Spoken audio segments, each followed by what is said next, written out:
Hi guys. Hi. Oh my gosh. Hey everyone. Thank you so much for being here. I see Run and Hide Gamer was here first, and you asked how I've been, and then you said you're hopefully doing a live broadcast next week, and you're nervous. Well, join the club because I've been doing this for a year now, and I am still incredibly nervous. I actually almost live streamed last week. I was all ready to go and I totally chickened out. So I feel you on the nervousness. I'm still there with the nervousness. So don't be ashamed. It's perfectly natural. I still can't wrap my head around people that go live regularly and it's not entirely nerve-wracking to them. So you're part of my awkward nervous club, and you are welcome. So hi Run and Hide Gamer, thanks for being here early. Hi Keck44, hi B Carswell, hi Rascally Rabbit, and hey Geekamus Prime. Yes, no, a long time no stream. I know. It's been too long. I've missed you guys. As you know, it's been a rough year. The holidays are hard. The past couple of weeks have been a little bit more emotionally draining for me. So I wanted to stream and I wanted to record, but it was just not in the cards for me. It's been a rough year. So I know everyone's having a crazy time, but I'm glad I'm here now. I didn't think I was going to make it today either. So I'm glad I'm here at all right now. Hello, Bone. Good to see you. Oh, B Carswell, yes, thank you for reminding me. I do always have fun talking with you guys. You guys are what makes me show up. And remember that I have a place here and you guys make me happy. So thank you for being here. It really does mean a lot. And yeah, no matter how nervous I am, you guys are always really good at making me remember, oh yeah, you guys are my friends, and it's okay. So sorry for the last minute stream. I know a lot of you have requested that I give a little bit further notice when I'm going to stream, but sometimes with my schedule, I'm just not able to know. So short notice stream. I'm glad you guys could be here. It's nice to see you. Hi, Happy Dinosaur 8000.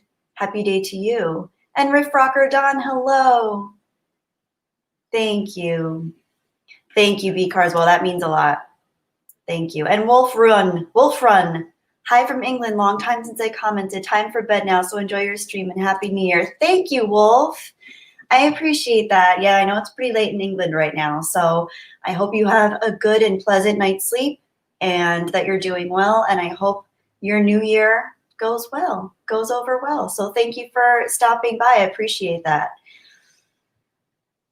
Oh, Rascally Rabbit, thank you. B Carswell says, if I give further notice, I can't chicken out. That's my problem. That's true. If I gave further notice, I probably would. Yeah. 15 minutes notice is pretty good for me right now.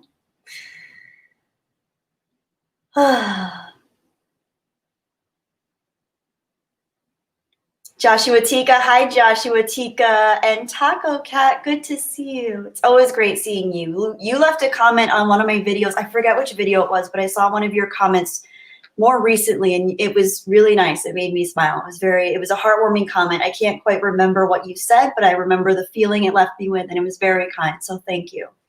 You always, you always brighten my day with whatever you say. Run and Hide Gamer, you don't want to hear the Nostradamus predictions for next year and sleeping through 2021. No, I definitely don't know if I'm psychologically prepared for another year of what seems to be the most unpredictable chaos I've yet experienced in my time. So, it's a new year, technically, according to our calendars, but I wonder if anything's really going to change that quickly. We'll just have to wait and see. Yes, Joshua Tika. Truly, we have lost some loved ones we care for this year. I agree. It has been a rough year for losses. I've met quite a few people who have lost people, and it is awful. As a lot of you know, I lost my mom, my grandmother, and my family dog all within 6 months. And that's pretty bad, but I've spoken with people who have lost their partners. Other people have lost parents, grandparents.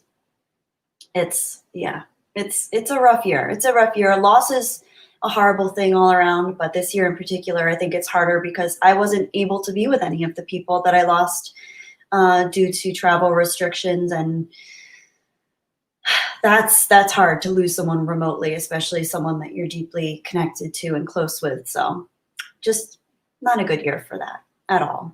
Pretty rotten, actually.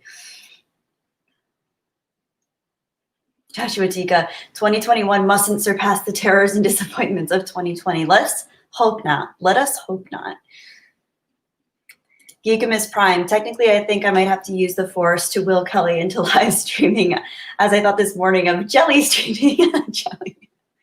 It's funny, oftentimes when people are typing my name, it does autocorrect to Jelly instead of Kelly, so makes sense.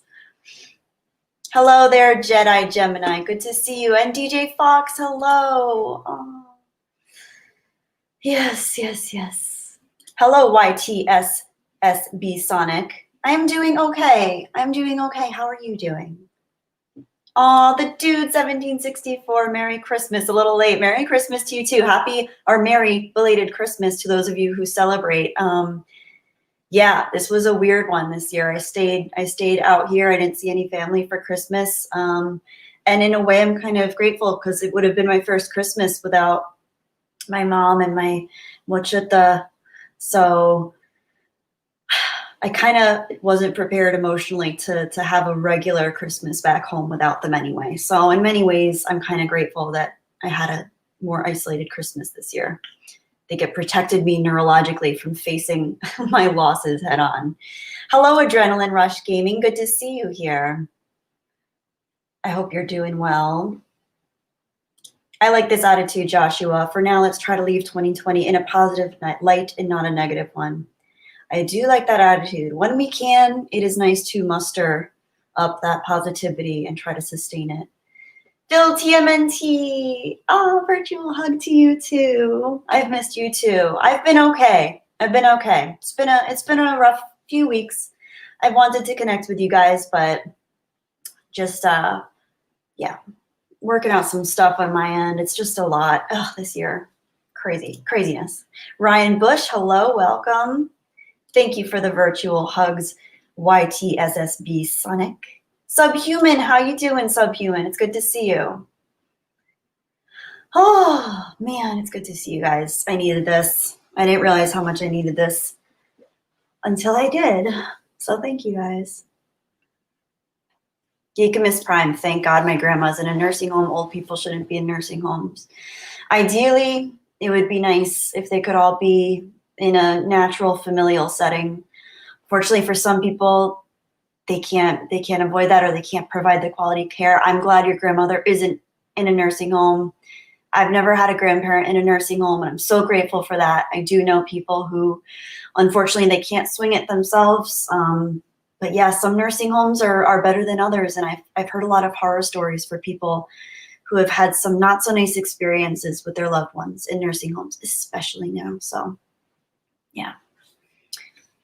The dude 1764, the move went well. For those of you who can't tell, I did move in, oh my gosh, when did I move? Like late October. It was right, I drove across the country to Rhode Island to see my father and just to handle some things in regards to my mom and stuff like that. We didn't end up having a memorial or anything. We couldn't even fathom it emotionally at that point, but I went home. And right before my trip, my landlord said I had to move out. So I just ended up moving one floor up. So I'm in the same space and it's the same layout, but it's a little bit nicer. We have upgraded carpet, which is much nicer, and some like white marble on the fireplace, although I don't think it's real marble, but it's pretty. I like it a lot. I actually prefer it up here. It's much higher up. Well, it's one floor up and it's sunnier. And I hear the birds more and I see the rain more. So it's really nice and I enjoy it. So the move did go well. And I'm really grateful that I didn't have to hire like a whole moving company and move everything myself. I just needed one TaskRabbit mover to help me with my carpet and that table. And I got rid of my bed frame. I'm actually just sleeping on a mattress on the floor, which is really nice and actually feels really good for my back. So in a lot of ways it worked out, and Nova loves it, and she's sleeping, and she honestly doesn't even know anything has changed, I don't think. So thank you for asking. The move went well, all things considered. Joshua Tika, you're a strong warrior Jedi bunny to deal with your personal losses. The restrictions on travel and business has affected many. Thank you. Thank you, Joshua. That means a lot. Steven. Hi, Steven Yarnell. It's so good to see you always. Hello, Perry Comics. Phil, TMNT, you know what? You and a jelly bean have in common. You're both sweet. Thank you. You dare, hey. Yay, stream. Ooh, Star Wars Elseworlds. Great question. What do you think of Kate Beckinsale's a live-action Jaina Solo? That could work. That could work. I'd have to think about it. I'd have to think some more, but it could work. Yeah, I could see it. I could see it. I could see she has a really pretty angular facial structure that I think would be, it would almost feel like it could run in the same bloodline as Han Solo. So that could make sense, at least from an aesthetic perspective. That would be cool. Good question. Hi, Joel. Joel Barnes is here. I haven't seen you in so long, Joel. It's so good to see you in a stream. Okay. Hang on. Oh, I missed a super chat. Hang on. Polly D, thank you so much for your super chat. 1099, thank you so much. The only concrete thing I come back to regarding losing loved ones, which is the worst, is to do everything we can to live up to their hopes for us and do them proud, religious or not. That's beautiful, Polly. Thank you. I totally agree. It's a way to honor and remember our loved ones and to live in a way in which we can kind of appreciate who they were and if they believed in us, which I think a lot of our loved ones do believe in us, whether they can communicate that effectively or not. I think that's a beautiful notion, is to try to live up to those things. I know my mom, for me, was like, she watched every stream, even though she never commented. So I think it's been kind of, it's hard every time I like turn on the, I'm gonna get emotional, sorry. It's hard when I know she's not there. So thank you. And I agree with you. And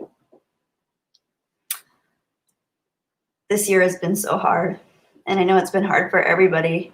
So I really appreciate it when you guys understand. And I do get super nervous to stream now. And I think part of that is, like last week when I was about to stream, I was all ready to go. And it just kind of hit me that the last time I streamed, pretty much the exact same time last year, I was home with my parents. And she was still here. So it was very surreal. I'm so sorry. I'm such a weirdo to get emotional. I'm sorry. I don't want to be emotional right now. So I'm sorry. Thank you guys. Crap. But Polly D, thank you. That means a lot. And I want to try to remember that and live through that, because I know my mom probably believed in me more than anyone. So thank you. Hi, Scott Carnell. Hi, Benzo H. Hi, Mr. Pete. Channel needs 900 subbies. If it's cold, then it's real marble. I've touched it, and it is cold, but I don't know. It could be a really nice slate, too, so I'm not sure. I got to try again. I got to try it. Sorry, guys. I'm reading all your comments. I'm just trying to catch up. I know Paulie D sent another super chat. Oh, my gosh, Paulie D. Thank you so much for the $5.49. You lucked out with not having to get a U-Haul until totally relocating. Thank you, Paulie D. Yes, I really did. I really did luck out with that. Ironically, the woman who lives in this unit typically is around my age, and I just texted her and asked, hey, do you happen to know anyone in the area that might be renting? I'm kind of in a crunch right now. My landlord's telling me she's selling my unit. Do you happen to know anybody? And she's like, I'm so sorry. I hate to see you go. Oh, no, I don't know anybody. And then she texted me a few minutes later and said, actually, would you want to move into my unit and I could move home with my parents? So, because she works in tech and luckily she was able to work from home. So she's moved back in with her parents and they're very happy because they're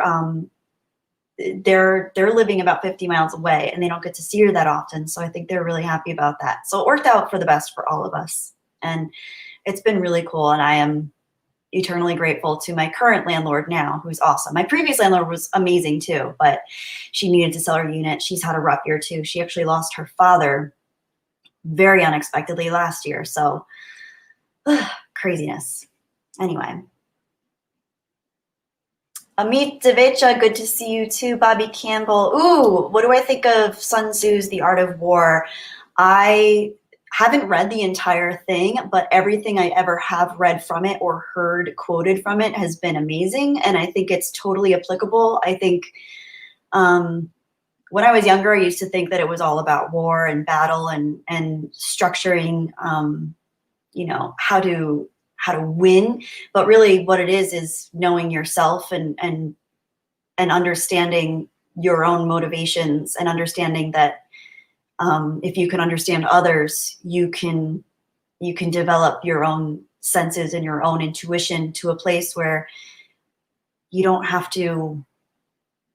It's very interesting. I should read the whole thing. Actually, that's every time I hear of it, I think I should read the whole thing. I have the book. I own it, but I haven't read the whole thing yet. So I want to get back to you on that. That's a great question, Bobby. Thank you.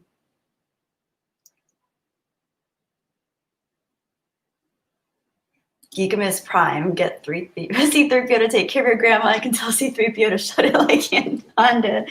That's very cute, Geekamus. Hopefully one day that will be the case. Hopefully one day we'll all have our own personal med bots hanging around with us, like the med droid on Hoth that had Luke in the back to tank.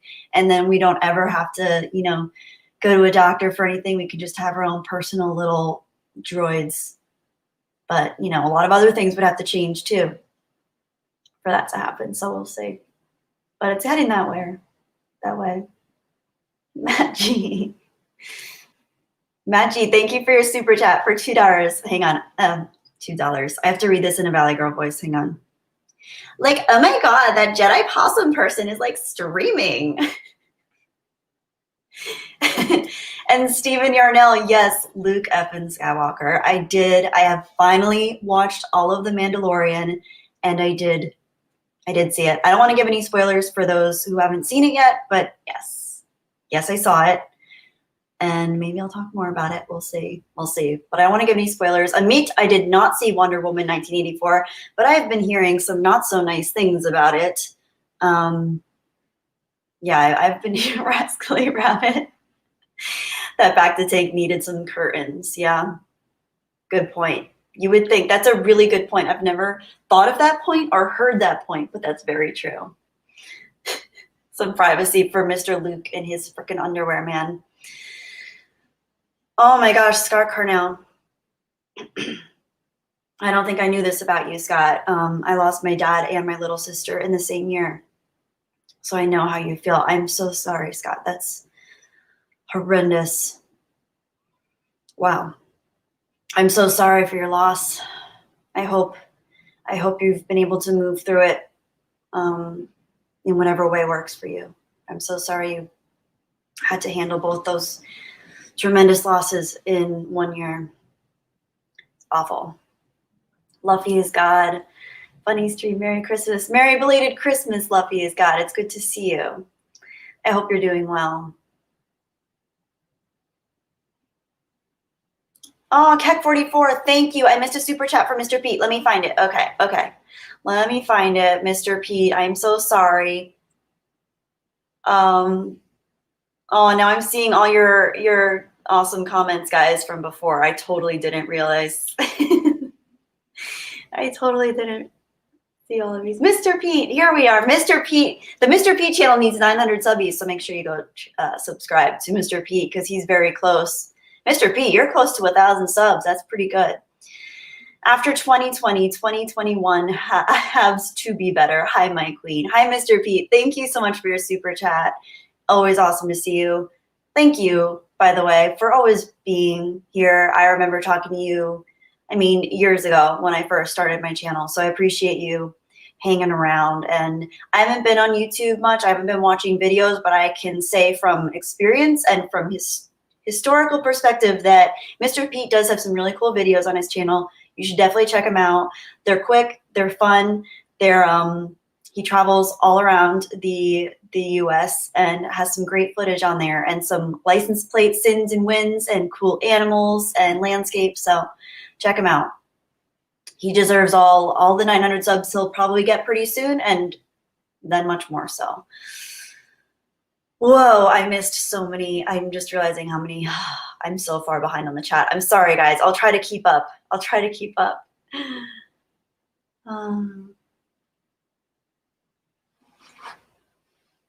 Spades Creations. Spades Creations, my Christmas was, it was surreal. It didn't quite feel like a total Christmas. I stayed here. I didn't go home. So it was a little bit, it was the weirdest Christmas I think I've ever had. Probably one of the sadder Christmases I've ever had.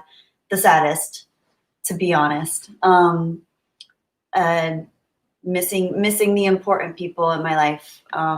And knowing it's the first of the rest of my Christmases I won't have with those people is, I think, the hardest pill to swallow. I've met a lot of people that are really sad that were sad this past year because they weren't able to be with their loved ones. But I think it's important to cherish that we will, you know, for the most part, be able to see a lot of those people again. So, yeah, thank you. G-Boy 1973, thank you. I appreciate that. I mean, yeah, wasn't the best Christmas. Wasn't the best Christmas, for sure. Hello, Tony Movie Chappie D9 Neil Blomkamp #1 fan. It's funny, I was just thinking of you today because I was thinking of District 9. I was just thinking of District 9 today. So cool to see you here. Holly D, thank you for saying that, and thank you for your super chat. You were a big fan of my Lynch analysis video. Thank you. I'm a little shy about that one just because I felt like I was kind of like putting myself out there. I wasn't sticking to the Jedi Bunny brand of, you know, obviously in my name. I think a lot of people get their hopes up when we talk about Star Wars, and I didn't want to let people down talking about David Lynch, but he's truly one of he is my favorite director of all time. So I appreciate those of you who watched it and enjoyed it. So thank you very much for saying that. That means a lot. I really do appreciate that, Polly. Thank you. And I'd love to talk more about Lynch in the future. Speaking of Lynch, there's been an announcement that he is going to be, I believe, writing and directing a new series, or I don't know if it's a series or a film, but it's called Wisteria. So we're going to be seeing more from Mr. David Lynch. So that's pretty cool. So glad you liked it, and thank you for your super chat, Polly. And Yakosai, for $5, thank you for your super chat, Yakosai. Thank you so much. And hey, Kelly, I hope you're well. Thank you. I'm doing better now that I'm streaming. I told everybody when I first signed on that I was about to stream last week, and I totally chickened out. As most of you know, it's been a rough year, and the last few weeks have been pretty emotionally turbulent for me, just comprehending all the losses and just how crazy this year has been. So I'm just really happy to be talking with you guys right now. It's I almost chickened out of this stream too. So I'm glad that I'm here. I'm glad we're all here talking. It reminds me what's important. So thank you so much. G-Boy, I was home alone. I'm assuming you mean Christmas. Yeah, I was home alone and had leftover pizza for supper that day. I did get to drink a few beers. Oh, Spades Creations, I've missed you too. It's really good to see you. And Run and Hide Gamer, oh, thank you so much for your super chat. Oh, thank you. Hoping 2021 is a better year for you. For $30, thank you so much, Run and Hide Gamer. You were here first today. You try to make every stream you can. I always appreciate seeing you. Thank you so much for your kindness. And again, like I said earlier, I know you want to go live next week and you're nervous, but if I can do it and I'm just a ball of nerves and just I live in constant like awkward fear, if I can do it, you can totally do it. If I'm doing this, you can totally do this, because spend just 5 minutes in my brain and you'll know how how intense it can be, how scary it can be just to get out there and live. So I really appreciate you sharing that with us, and just being here in general, and always being here. Really appreciate you. Thank you. Spades Creations. Yes, I do need to stream more, and I want to stream more. Rockman Raiden is here. Hi, Rockman. Good to see you. Joelle, just so you know, I'm so happy to see you in the stream. I've missed you, and I really hope you're doing well. I know you're in school now, which is freaking awesome. That's so cool. Go get it. Very cool.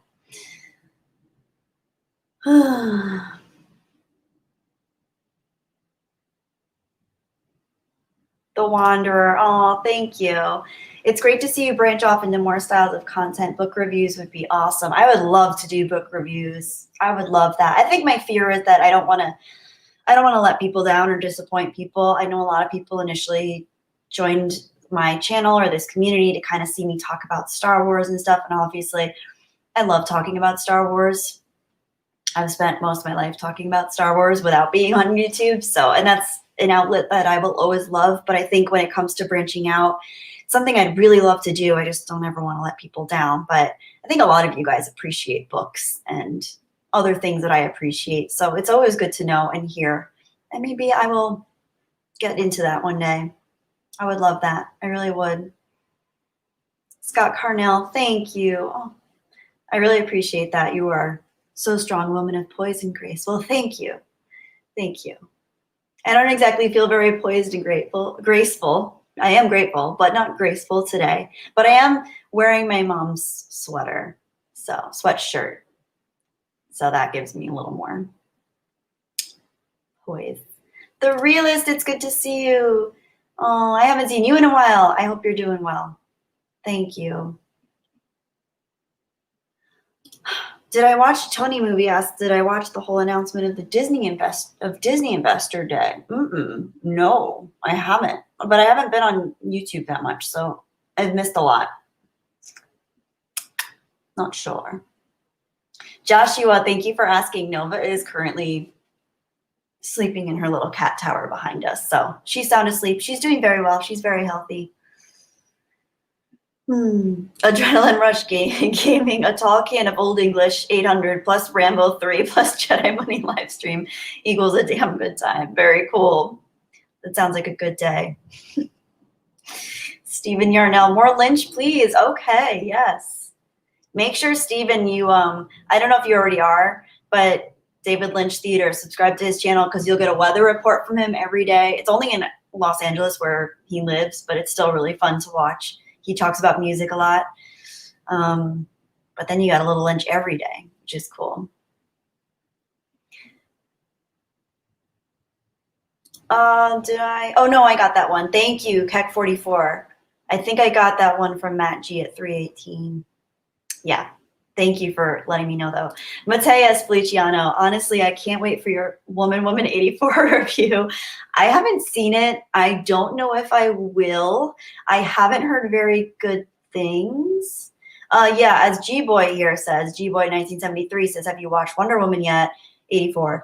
I spoiled it on some reviews, but the story seems convoluted. Yeah, that's the kind of the feeling I'm picking up from what a lot of people have been saying about it. So I don't know if I'm going to watch it. These days I try to only watch things that I know I'm either going to enjoy or that will at least be entertaining on some level, but I don't want to just watch full on like incompetently made movies at this point. I know it has a huge budget.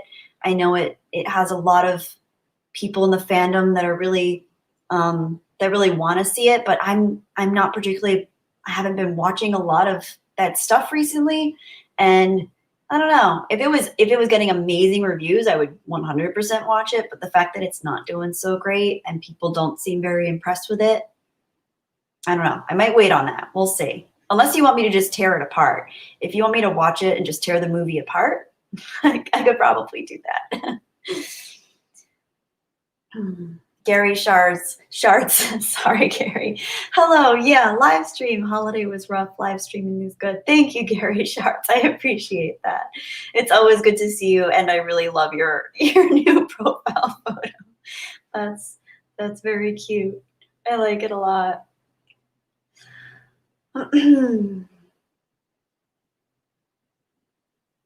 Geekamus Prime. The only downside about this year is I'm 30, turning 31, and still don't have a girlfriend unless I use Zoom. Zoom is pure evil, and I don't trust using it. Yeah, I don't know. It might be better waiting until you can actually get a read in person with people.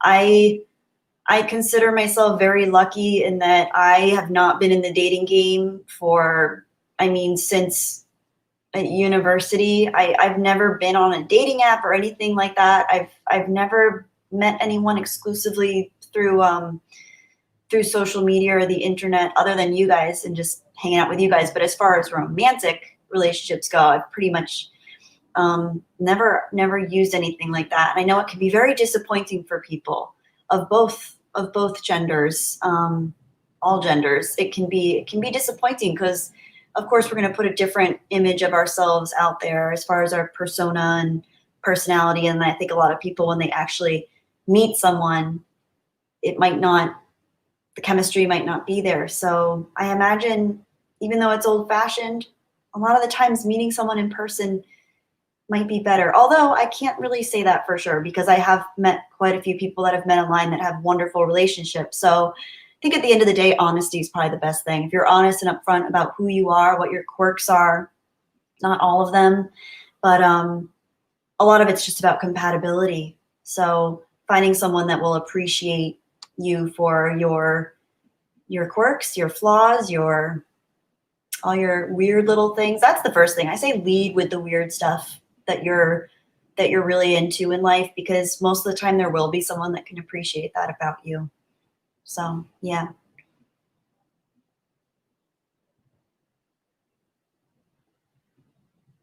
Oh, Adam. Hi, Adam Courier. I'm always charmed to see you online streaming, Miss Jedi Bunny. Thank you, Adam. That means a lot. Thank you. I'm always so nervous, but now I feel much better that I'm actually talking with you guys. The hard part is setting up the stream and pressing like confirm stream or whatever it is, or schedule for later or whatever, and getting in the right mindset to be like, okay, time to go live. That's where I'm freaked out. But then once I get here and you guys are here and we're all talking, it's really nice. So thank you guys. Meet, amen. I hope 2021 will be the end of the pandemic. I want life to go back to normal. I don't know that life will ever be completely normal again for us. I think a lot of things are going to change as far as just general infrastructure goes and the way people lead their lives. I think we will get a sense of normalcy back, but it's not ever going to be, I can't imagine it being quite the same. I think too many things have shifted, and I think people are seeing things a little differently now, maybe for the better in a lot of ways. I've noticed a lot of changes in myself and a lot of changes in people in direct correlation to the challenges that we face. I think, obviously losing people makes it harder. But even if I hadn't lost people this year, I think I would have shifted a lot of my priorities and a lot of my perspectives on things. I venture to say a lot of people I've spoken with seem to have more self-awareness now in a weird way. I think a lot of people have been confronted with boundaries, with personal boundaries, and communication boundaries, work-life balance. So I think that can be a really healthy thing in certain ways. But yeah, I know what you mean about normalcy. I would really like to be able to go out and enjoy a meal out again, go see a really good movie if there are ever good movies in theaters anymore. Hang out with friends once in a while. Like, as you guys know, I'm not a big social butterfly. I don't really get together with people that often, but when I do, it's really special. I like having small gatherings once in a while, like once in a blue moon. I'm not someone that can go out every weekend and stuff like that, but it is nice once in a while, and I actually miss that. So yeah, I definitely want a little bit. I want the freedom, the sense of freedom again. So, hi, Nova. Oh, Nova, look who's here. Hello, everybody. Thank you so much for joining the stream. I missed you so much. It's so nice to see you. And happy 2020. It's almost 2021. Oh, she's such a good girl. She's just sitting here today. Oh,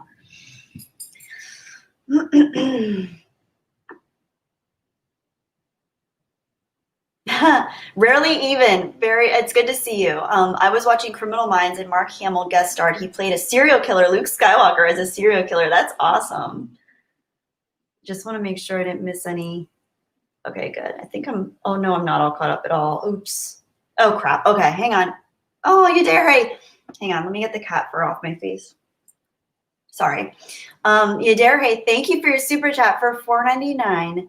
Know your enemy and know yourself, and you'll have no need to fear the outcome of 1,000 battles, Art of War, or something like that. Ooh, I love that one. So many great quotes from that one. Wow. I think I need to read that book now because it's not about battle and war only. It's about life and being in our own heads, I think, how we perceive reality and the other. So very cool.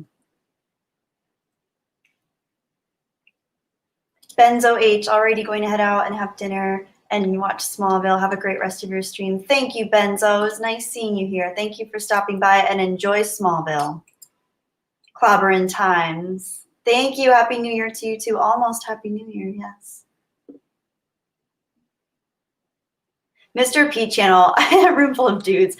I do wish I had more females. I do wish I had more females on my channel, I have to say. I do. We get them in here once in a while. We do, but I don't know. It's weird because in real life, mostly all my friends are girls. So it's weird. I guess it makes sense in some way. Maybe girls aren't as online on YouTube as often. I don't know. That doesn't make sense. I really can't explain it. But yeah. Darth Praxis, good to see you.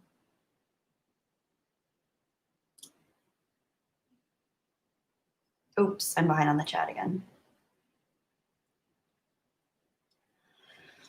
Oh man, I'm so far behind. Hey, 80 Edits is here. What's up, 80 Edits? I mean, 80 Edits, his channel is friggin' amazing. If you guys know me, you have to know his channel. But in case you don't, on the very small chance that you don't, please check out his channel. He does incredible edits, particularly of Star Wars, some of the best edits I've personally seen on all of YouTube. So definitely check him out. He's been doing a lot of really good ones recently, especially. So please check him out. I have his screen up here. It's 80_edits. Please check out his channel. It's awesome. You won't be disappointed. Some of the most moving clips uses great music, like perfection as far as editing goes. So definitely check it out. Oh, Adrenaline Rush Gaming. I appreciate you doing this, Kelly. I've been fiending for more live streams from you lately. Thank you. Thank you. I've been wanting to live stream lately. I really have. I've wanted to record and or live stream, but I've chickened out of both of those things. So it is good to be back here in this capacity. I do, at this point, I do prefer live streaming just because it's real time and I'm able to actually see and talk to you guys in real time and respond in real time. When it comes to videos, sometimes I feel like a weirdo just sitting by myself with my phone recording myself and not actually having any real-time feedback or questions or comments. So I like recording. I really do, especially if I have something more planned out. But it's sometimes harder to get myself in the right headspace for that. For streaming, it's nerve-wracking at first for me, but once you guys are here, it kind of falls into place because then we're just hanging out. So then it's fun. Mr. Pete says no spoilers, guys. I'm not sure what he's talking about, but I'm assuming it's Wonder Woman 84. So no spoilers for Mr. Pete, guys.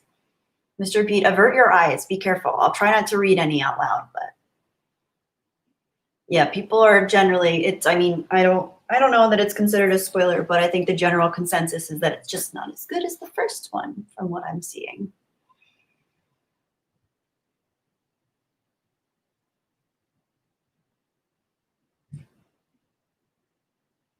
Just got to check on the time. I'm not sure if we're doing the girls stream tonight. Oh, hang on, guys. Sorry, give me a second. Normally, I would never look at my phone while I'm also talking to you guys, but I just want to see Okay. I just want to see, because I do a girl stream on the Geeks and Gamers Premium channel. So I'm just reading to see what they're doing. I think we're taking the night off. Okay. I think, yes. Yes, we're taking the night off. Okay, good to know. So anyone that is subscribed to the Geeks and Gamers Premium channel, there is no girl stream tonight, just so you know. Spread the word. No girl stream tonight, because we do that usually every Tuesday, and tonight we're taking the night off. So, Run and Hide Gamer, the first lady I met via social media, was 97 years old with false teeth. I would really genuinely like to know that story. That entire story sounds fascinating. I hope that wasn't a catfish situation for your sake, but even if it was, that's a really good story either way. So, oh, G-Boy 1973. I feel with relationships, I don't do a good job of taking care of myself, let alone a woman in my life. Maybe my loneliness is a blessing. Hey, that's pretty good self-awareness for you to acknowledge that about yourself. And you never know. Who knows? Maybe if you find the right person, you guys can kind of lift each other up by taking care of yourselves first. I don't think it's ever healthy to have one person take care of the other person only, whether it's regardless of which partner it is, because that can be very depleting.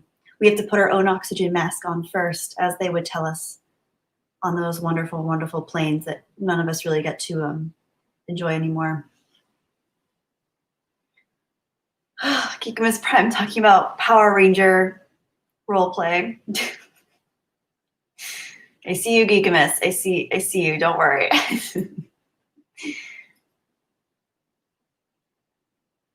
Scott Carnell, I want to watch you play Mario Kart again so I can fail miserably. I have been practicing. I love Mario Kart, but I'm pretty bad at it. But I have so much fun with it. I love Mario Kart so much. I'm surprised anyone wants to watch me play just because I'm so almost silent when I play because I'm focusing so hard and I still lose pretty much every time. The yellow lightsaber! Hey, Jedi Bunny, finally I'm in time for a stream. The yellow lightsaber, it's good to see you. Thanks for being here. Mando Merc, hello, Mando Merc.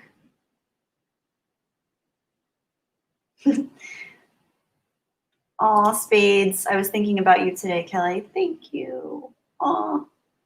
Well, maybe it was in the universe. Maybe the tendrils of the universe got me to stream today because I was feeling pretty nervous to do it, and it ended up working out. So, oh, I'm so behind on this chat. Ooh, okay. Oops, I'm missing more super chats. I'm sorry. I try to toggle between my phone and my screen, but for some reason they don't show up. So I had two more super chats here from Polly D.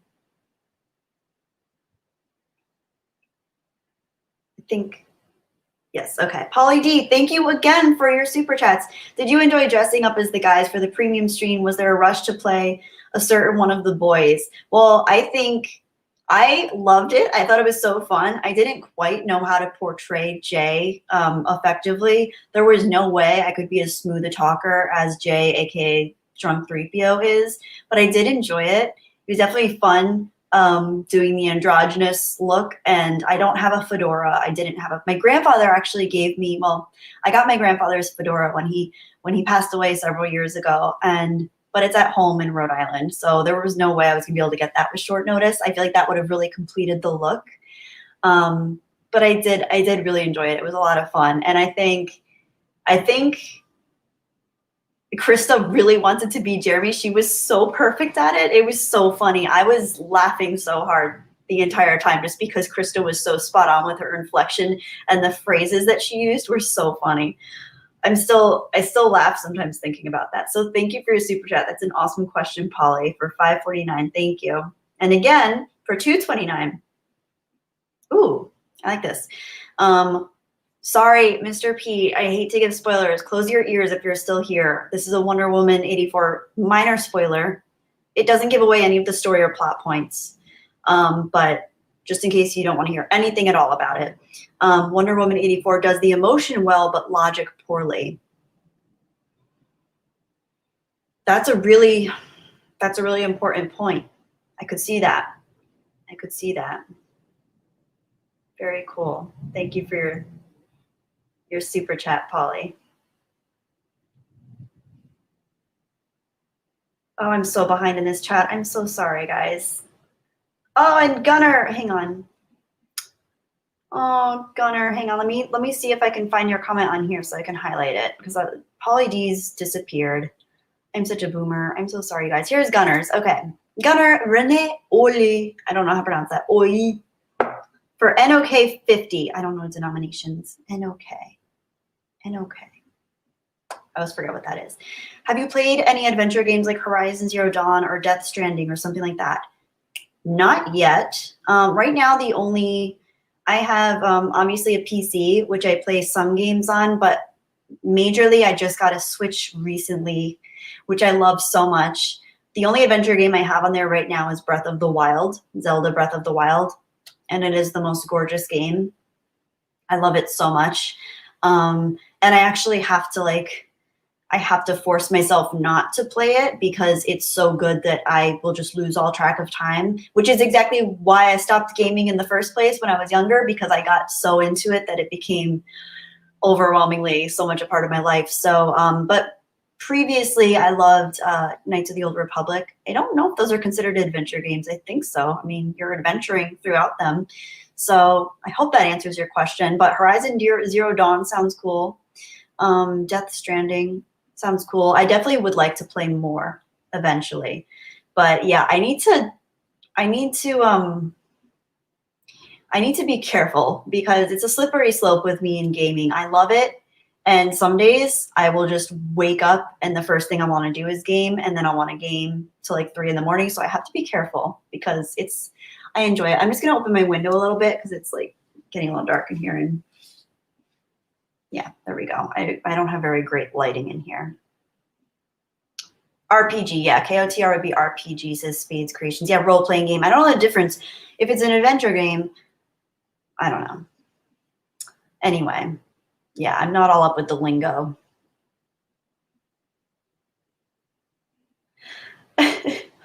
That's so cute. Run and Hide Gamer. Kelly, actually, the story about the 97-year-old woman that you met on online wasn't that interesting. A true story, but she was a customer who contacted you via social media wanting to look after her cat. No romance there. Well, that's good. That's actually really sweet that she wanted you to look after her cat. That's adorable. I have cat sit for so many people. I used to do pet care when I was at university. In between, like when I'd go home for the summer, I used to do a lot of pet care. I've taken care of so many people's pets: dogs, cats, birds, hamsters, you name it, everything, fish. Yeah, that's really fun, actually. If you ever have the opportunity, I do recommend it. It's really fun because animals are awesome. Chaz from the Berg, Happy New Year. Thanks for stopping by the stream. Gunner, well said. I can suspend disbelief to a point, but if the logic becomes too terrible, I get disengaged emotionally too. That is an excellent point. That's true. It can hit a film, or a series, any source of media can hit the emotional points.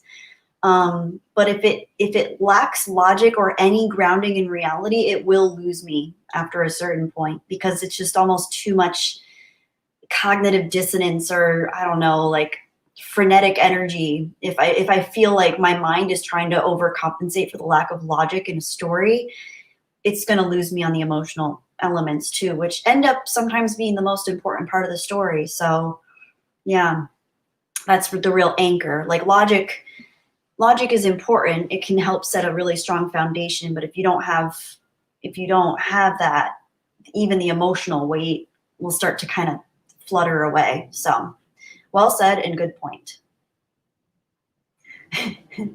I'm so sorry, guys. I can't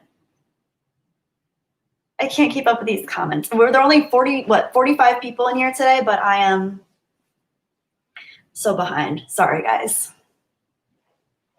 Oh, now my face is too lit up. Okay, closing the window. I have this window right here. This is my natural source of light.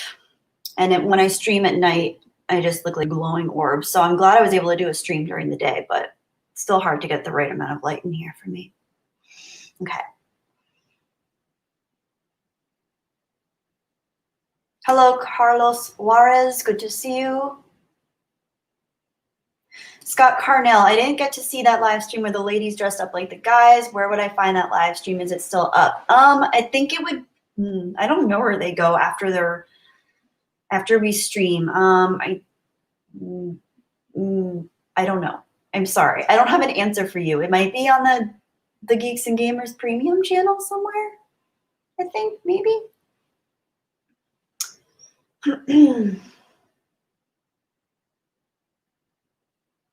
Yeah, Gunnar, amen. Gaming can be very addictive.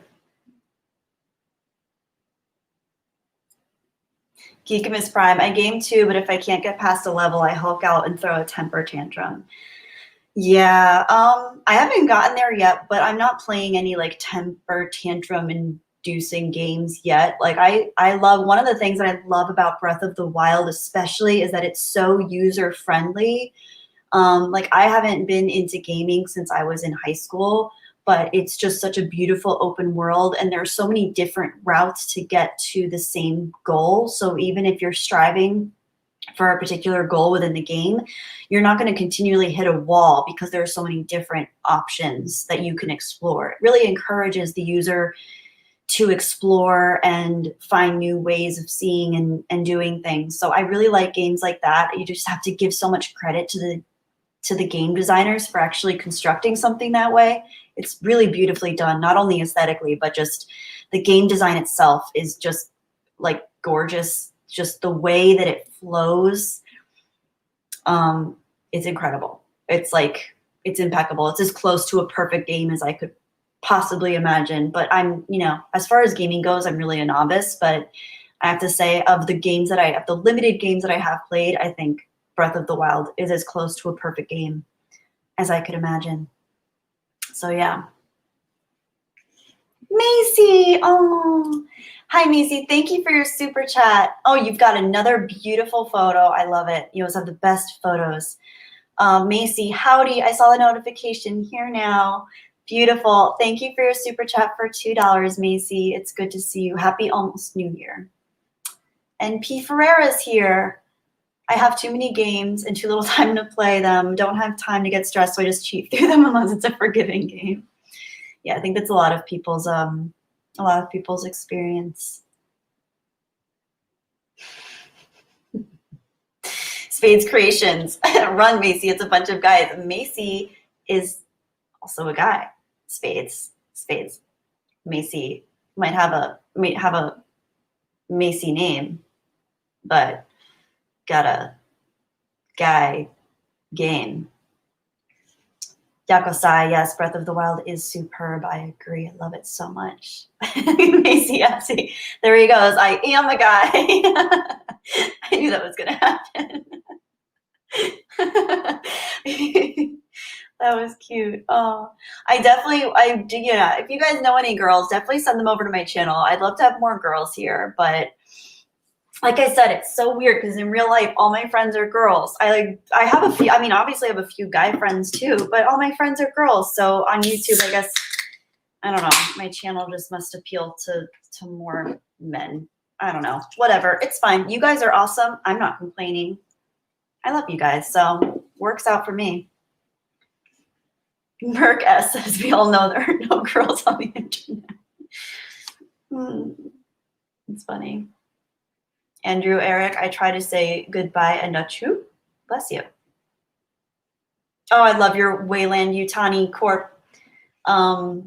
Building a better world. Very cool alien reference. Very cool. Wayland, wait, that is Alien, right? Or is Wayland, oh no, I'm gonna, Wayland.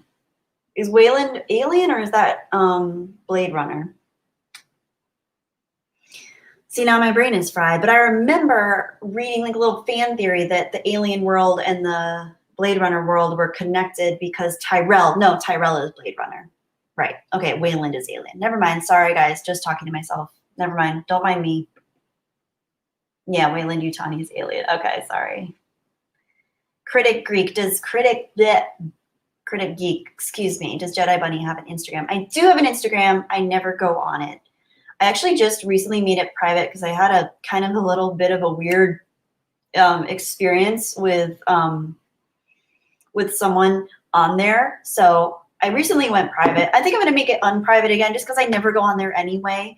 But if any of you guys are following me on Instagram, or if any of you guys have sent me messages, don't ever be offended if I don't get back to you. I literally never go on there. So I do have one. I'm just not active on social media. YouTube is really the only social media I use. So yeah, maybe one day. Maybe one day I'll go on social media again. But for now, I just feel like life is already so overwhelming, and social media just takes up so much more time and space in my brain. Yeah, I can't do it. I'm good with YouTube for now. YouTube's my home away from home. Hi, the wolf. Ooh, very cool image. Very cool image. I like that. Oh, Critic Geek. Don't be sad. Don't be sad. I'll go back on there one day. Will R. Oh, social media is a shitstorm. Yeah.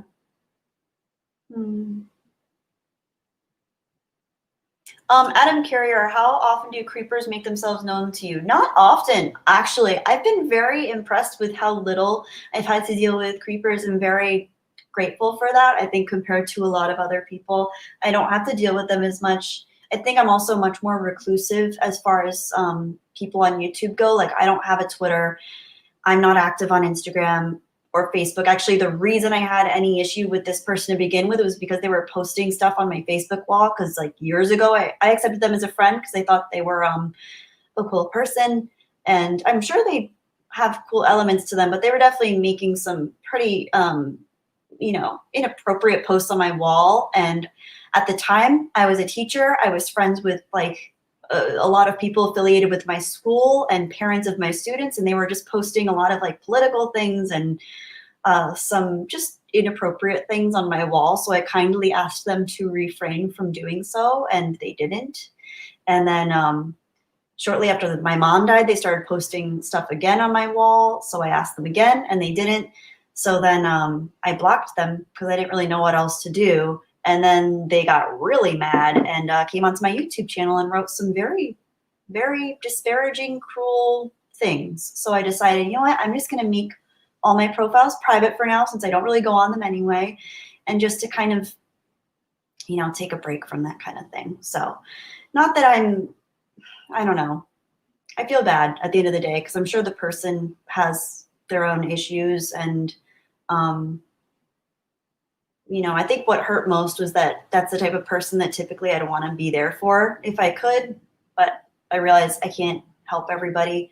I can't be there for everybody, and if someone's going to continually hurt us, then they're really not the type of person to keep in our lives. The first person I've ever had to block on my Facebook page, I'd never done it before, and that's what kind of led me to make my Instagram private, even though I'm not even on there. So I'll make that on private again, but don't be sad if I don't post or anything, because I just don't do that.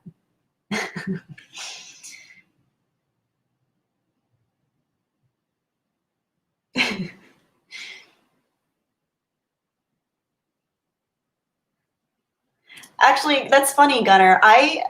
My name isn't even Jedi Bunny on Instagram. My name on Instagram is Enigma Bunny. I think it's just Enigma Bunny. I can never remember what it actually is. It's either Enigma Bunny or Enigma Bunny 87. But if there are other Jedi Bunnies are on there, they might be strangers pretending to be me. I don't know. Live and let live. They can do what they want. That's fine. I can't tell them what to do. But if it's a Jedi Bunny on Instagram, it's not me. I would be Enigma Bunny. Oh, Leon K is here. I don't see Leon, but I see someone talking to Leon in the comments. Here you are. Hi, Leon. The ugliness of humanity really comes out on social media. I can't spend 5 minutes on Twitter. Twitter is one place. Yes, Leon, I agree. I am so glad that I never got involved on Twitter. Yeah. I've thought from time to time, like, oh, should I go on Twitter just so I can like be a part of the community there? But no, every time my brain is like a resounding no. Kelly, you don't need that. You don't need to go on Twitter. Don't subject yourself to that. It just looks crazy. I think the reason I love YouTube and I prefer YouTube and utilize YouTube above all other social media is I find that it's a place where um, I can learn about anything. I can connect with a variety of people. Um, I just love being able to educate myself on so many different topics, learn about so many different things. And I find generally it doesn't have that same addictive quality as social media, because social media is so tied up with our ego. So if you're on your social media account, that's your name, that's your image, that's your persona that you're putting out there.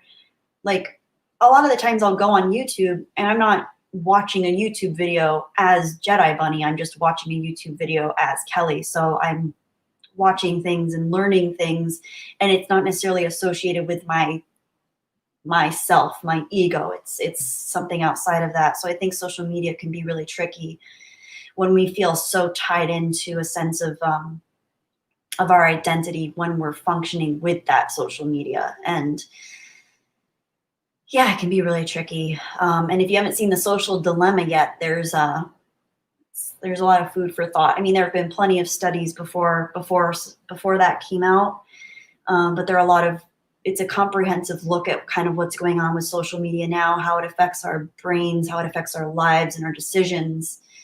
So a lot of important stuff there.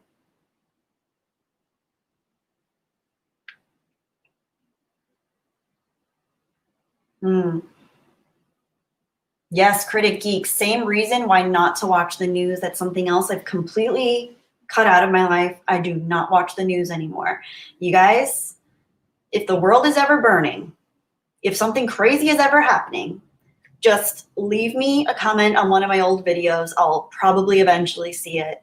But I do not watch the news anymore. If the world's on fire, or if, Krakatoa erupts again, just let me know here, because I'm not going to be watching the news. I have found that I used to watch the news quite regularly and check in on Reddit and stuff to see what current updates were. But I found that as far as keeping updated with that sort of thing goes, a lot of the things that I was looking into or trying to be aware of at the time were not actually pertinent to my day-to-day life. And trying to find out more about those things was actually dragging me down in a lot of ways. And it gives you, I think what the news does is it gives you a sense of control in your own life, and it makes you feel as though, okay, I'm on top of things. I know what's going on in the world. It's important to know what's going on in the world, but what the news is telling us what's going on in the world is not really an accurate depiction of it. If you want to know what's going on in Lebanon, for example, it's probably better to actually research exactly what's going on in Lebanon versus what the headlines are on whatever your current news subscription is. Because you're going to get a very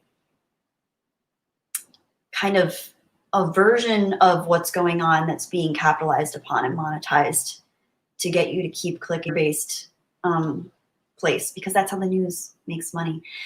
And I actually went to my major, one of my majors in university was journalism and communications. And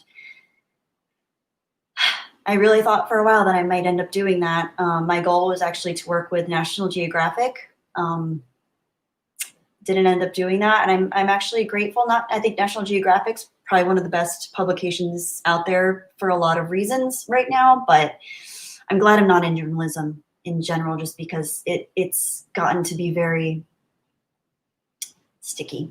It's a very sticky place, and I don't think it's doing very good things for humanity overall at this point. Slippery place. Exactly, Will R. Exactly. The press is not your friend, just like the government. Indeed. Indeed. Hang on, let me tell my computer I don't want these updates right now. Remind me tomorrow. Thank you. Peter Hahn. Hi, Peter Hahn. You're an awesome person.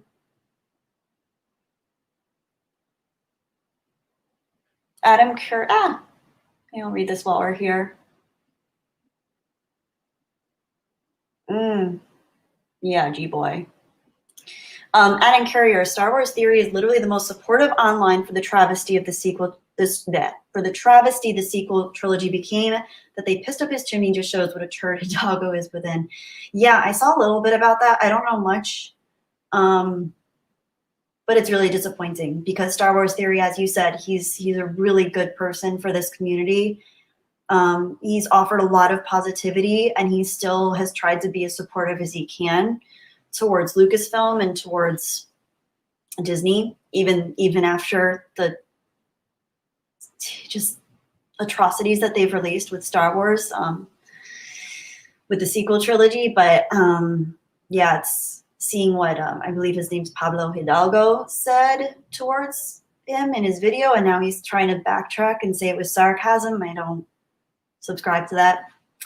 I think most of us see through that, and it's really disappointing to see how they would treat someone like that. So yeah, well said, well said. Oh, the dude, oh wait, don't split yet. Let me read your message. The dude, 1764, one of my favorite people here.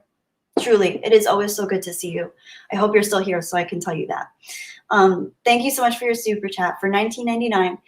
Really glad you streamed today. I have to split, but it was good to get an update. I was thinking about you while driving this week. I will comment on this video later. I have updates about my upcoming move. Hugs. Thank you so much. It's always great to see you. You've been awesome. I know you've been through your fair share of adversity these last few years. I hope you're doing well. I don't think I knew you were moving, so congratulations. I hope it's a good move for you. I hope it goes well. In the meantime, take good care of yourself because I know moving can be very stressful. I'm very grateful that my recent move was not as stressful as it could have been. So I hope it goes well for you, but it can be a really good way to kind of reevaluate what we have, what we need, and just it can be a real palate cleanser moving. So I hope yours goes well. Keep me updated. And thank you again for your super chat.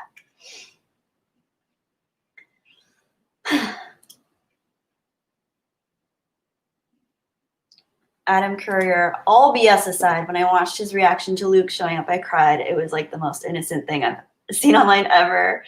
That's really beautiful. I haven't seen his actual reaction yet. I know it was the first time I saw it, I wasn't super, I've actually only seen it one time. I guess this is spoiler territory for those of you who haven't seen the last episode of The Mandalorian yet. What got me emotional was watching the Dark Council talk about it. I think it was on Jay's channel, Drunk 3PO's channel last week. And they were talking about it. And some of them were getting emotional.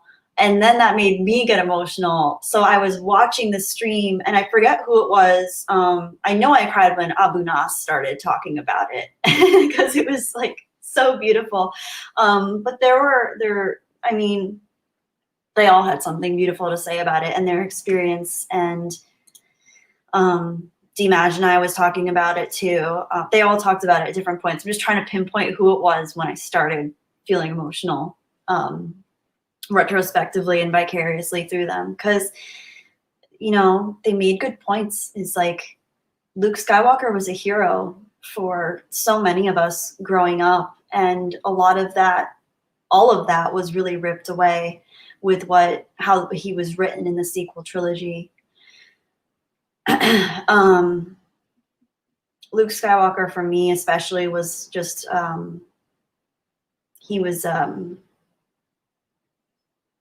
he resonated with me. His story resonated with me. His introversion resonated with me. His fear, more than anything, resonated with me and still resonates with me. The fear that he might not be able to do it. That's something that still very strongly runs through me. So I think for people to see his character just not only just demoted, but completely changed and shifted into something that we knew he wouldn't end up that way. To see that happen that way was it was tragic. To be, you know, what some people that don't understand might call hyperbolic, but it was a pretty tragic thing to see, especially because I think that character resonated so strongly with us. He was a hero for a lot of people.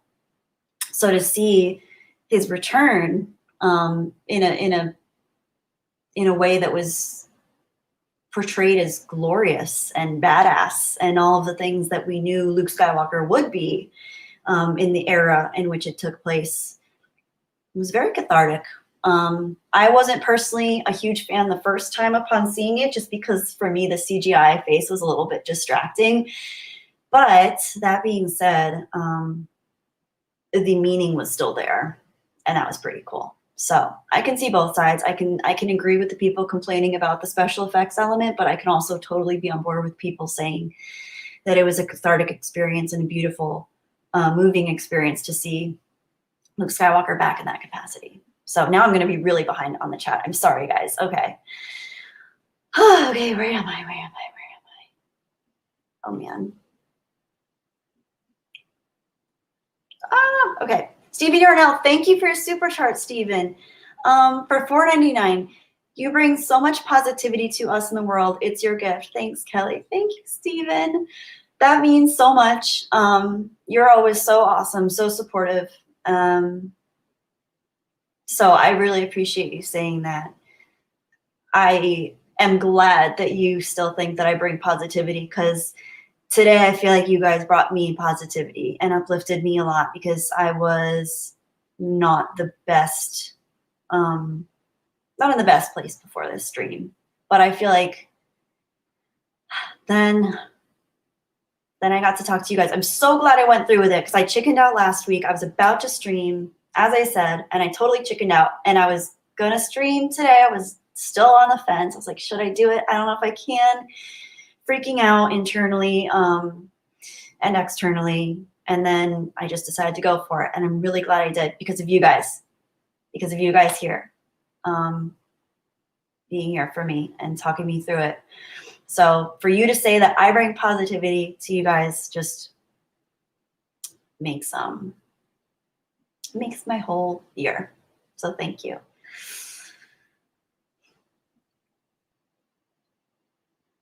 Hi, something knower, man. Oh, Gary N is here. Hi, Gary N. Everybody say hello to Gary N. Pete Ferreira, yeah, I shed a tear when I saw The Force Awakens. I really like The Force Awakens. I think retrospectively now, having seen The Last Jedi, still haven't seen Rise of Skywalker, don't think I ever will, but after having seen The Last Jedi, I think I have a totally different, I might have a tainted perspective on The Force Awakens, but when I first saw it, I really did enjoy it. I wasn't a fan of how they treated Han. I wasn't a fan of how they treated Luke, but I thought it set up some good foundations for a younger, newer way of seeing the Force. And I really liked Finn, and I dug Poe, and I liked Rey. I was on board. I loved the world building. I loved the practical effects. I liked all the emotional beats, and the music was phenomenal.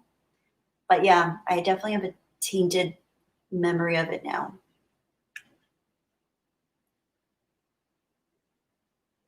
Let me see. Good question. K.A. Yes, Kelly on a stream. I made it today. Yeah, Mr. Pete. Oh, thank you, Mr. Pete. Thank you. For $5, my last donation for the year. My queen needs to go to my gym and regain my strength. Nice, Mr. Pete. Good for you. That's awesome that you're doing that. Keep living, my friend. Live for those who we lost. Have a great new year.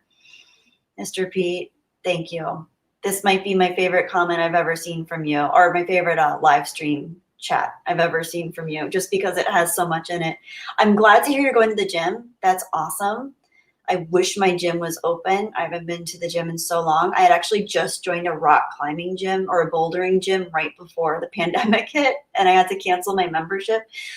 So I was really disappointed about that. And I was doing yoga fairly regularly at my local gym, so I really missed that. But I've been hiking all the time. So that's my gym. Now, the world is my gym. I'm going to Joshua Tree tomorrow, I think. So hopefully I'll get some good hiking in there too. But yeah, I missed the gym. Keep going. Good for you. Really like that chat. Thank you for your super chat.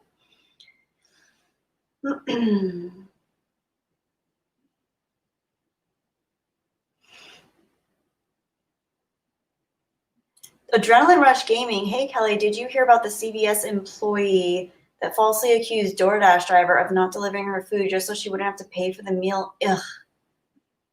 That's awful. I don't know much about delivery services. I just know that I assume that a lot of people in those positions aren't paid as well as they should be. I think jobs like that, I think a lot of them might hope for tips and a lot of them don't get tipped at all. If I ever am with someone in the service industry, just as someone who has worked retail and someone who has worked in the service industry, I've never personally worked in the restaurant industry, but I have enough friends and family that have to know how hard that work is. I've never not tipped someone for service, even if it's mediocre service. If it's terrible service, I'll consider it. But for the most part, I think tipping is just really, especially here, because we end up really, a lot of tip-based services are just not very well compensated. Their baseline is typically very low. So for someone to just completely skimp out on payment altogether is, especially now with what's going on, that's just gross. That makes me very sad. I hope that lady, I'm sure she's ashamed of herself now because I'm sure everybody knows who it is. And hopefully the public shaming has given her a dose of self-awareness. That's the best we can hope for. But apparently as far as social incentives go, shame can be a very strong social incentivizer because at the end of the day, we are social creatures and shame can be a real motivator for people. So as much as cancel culture sucks and stuff like that, for people behaving in just atrocious ways, that, it can be a motivator. So hopefully that lady learned her lesson. And I'm sure that CVS employee or the DoorDash driver will hopefully be compensated in one way or another.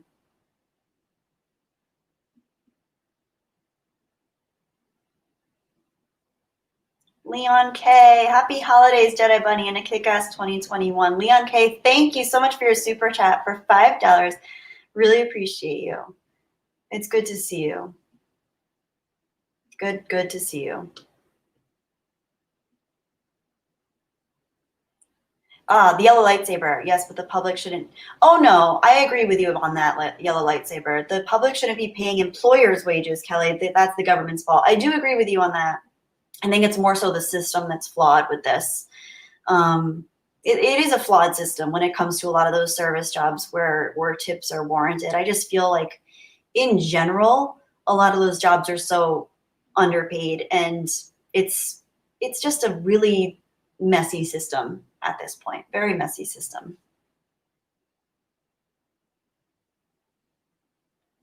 Ooh, Will R. I'm a mitigation technician.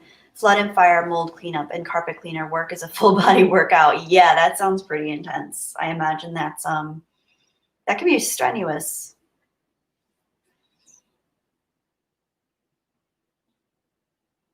Oh, Dr. Coffin Nails.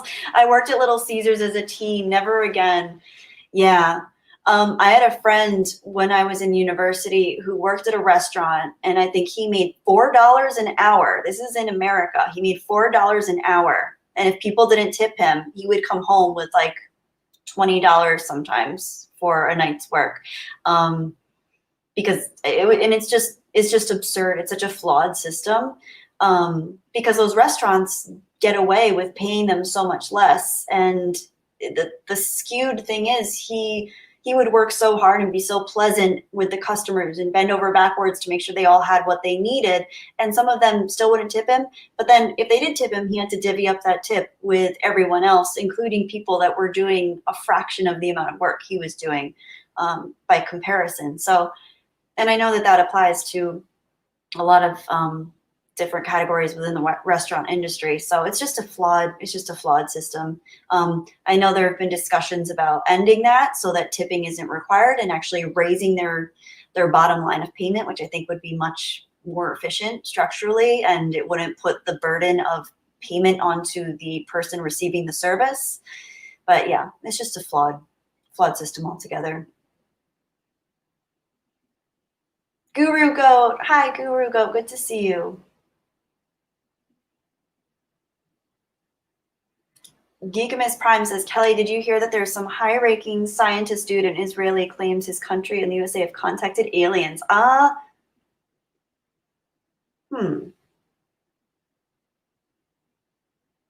That sounds familiar, but I don't think I know the story. I need to look more into that. Gen X, hi Gen X. Hey Zake Root 315. Haven't seen you in a while. Hope you're doing well. Joel Barnes, I got tipped $20 once. My current job is kind of underpaid. Bill Gunner says that alien story was actually in the news. That's really cool. I'll look into that. Thank you. I'm always up for some alien stories. I'm pretty skeptical about stuff like that, but I do enjoy learning about it. And I would love for there to be aliens. I'm sure there are somewhere in the universe, but it's going to take a lot of technology for them to beat that.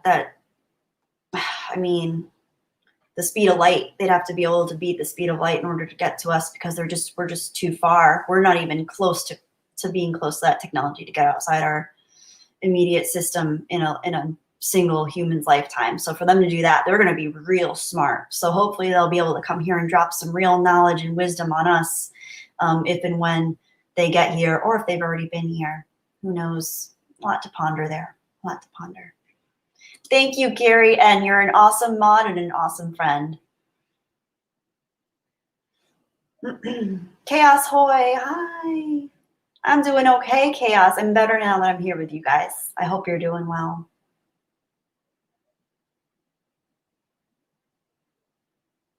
Spades Creation, my son DJ says hi. Tell DJ I say hi again. I hope he's doing well. Ooh, G-Boy 1973. Delivering Chinese food and had people slam the door in my face if I was running late. Good way to kill my day's morale. Or when they count out a tip and change. LOL, yeah. Yeah. Yeah, that's the thing. America's one, and that's the other thing. I think Yellow Lightsaber mentioned, you're in Australia. In America, for a lot of the restaurant, food industries, service industries, unfortunately, we don't make it. Obviously, the consumer doesn't make it. So the infrastructure of the industry makes it so that tipping is kind of expected and required. And it is kind of, it goes back to that kind of like public shaming element, where as the customer, you do feel a sense of responsibility to tip. I know I personally do, because I know how most of the time those people are not being well taken care of on the back end, which of course they should be. Of course they should have incentive beyond just the customer. I think where it happened, where it went wrong, is that a lot of these industries, especially restaurant industries, assumed that if their workers went above and beyond with good service, that would be more reputable for the restaurant itself. And in order to incentivize that, maybe paying their workers less would incentivize them to work harder to get the customer to pay them more. So it's just a backward system, but there's like a really skewed kind of psychology behind it. I don't know, actually. I really probably shouldn't be talking about this, but from what I've seen, it's just a skewed system right now. So I hope that gets better, because right now it's all over the place. Jen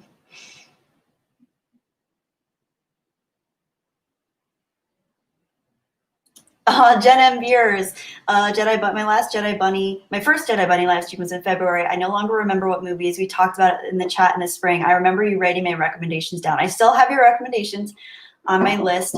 I might have watched, let me see actually, if I can find that list on my phone, because I've watched quite a few movies. I definitely haven't gotten around to all of them, but let me see if I can find,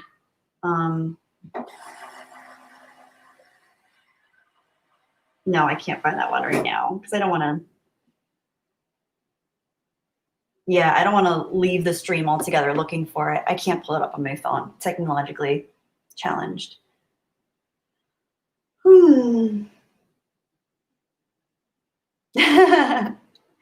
The yellow lightsaber, there's an alien behind you, Kelly, on the cat stand. That's actually Darth Vader and Chewie. My dad sent Nova this flippity fish for Christmas. It flips around. And then this is Darth Vader. It's little Darth Vader. Right, Nova? Yeah. Nova's on the top of her tower right now, so this is her little Darth Vader toy. He's really cute. I think I like her Star Wars toys more than she does. This is Chewie, a big Chewie, and this is a little baby Chewie. And I always forget the name of the Chewie's baby. What's Chewie's son's name? Extra points for whoever knows Chewie's son's name. I always forget it. He was in this Christmas special. But yeah, they're cute. Open that.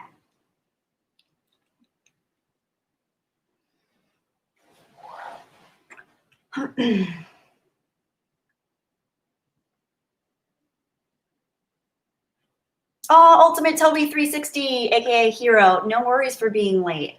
One good thing, I love having the girls stream every week, but apparently we're not doing it tonight, so hopefully I'll be able to stay. Lumpy! Good job, guys. You knew. Lumpy. Geekimus Prime. Extra points for Geekimus Prime tonight. He knew that Lumpy was Chewie's son. Very cool. Lumpy and Joel knew too.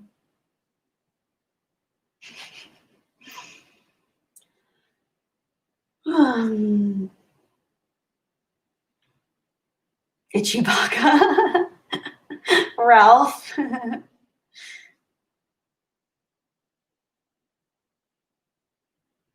Gen M viewers, I do have the list organized. I do. I just can't. I tried searching it in my phone. It wasn't coming up. I just recently did a phone update, which I hate doing, but I had to. So weird side fact, I wanted to save, my mom and I used to write each other messages every day. She was the only person in my life I ever texted every day. I'm not a big texter, except for my mom. So my fear was that I was going to somehow lose her messages, because we have messages going back to when I first got this phone a couple of years ago. So I think I got this phone in like 2017. So I have messages with my mom from every single day. We would write each other a morning message and a night message. And I was so scared I was going to lose them. So I actually found an app where I could upload all my messages with my mom to my computer. So I did that. But in order to do it, I had to update my phone. And I hate doing phone updates because I feel like they slow my phone down. But I finally did a phone update, even though I've been avoiding it for months. So now I can't find anything on my phone. I'm going to have to like go through it again. But I've been trying not to be on my phone as much. I definitely have what's been called cell phone anxiety. Just because I've gotten all the bad news I've gotten in the last year I've gotten it from my cell phone. So I think I have cell phone anxiety and acute texting anxiety too. So I try to not go on my cell phone very often. So yeah, having a slow phone isn't the best thing. Anyway, I forgot I was getting off topic.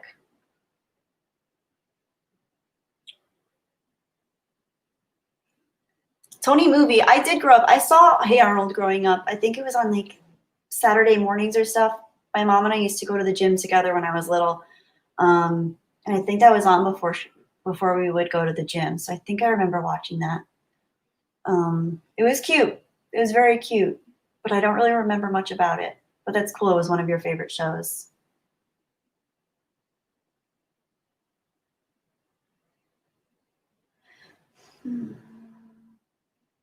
B Carswell. I have it's an iPhone. I think it's the iPhone 10.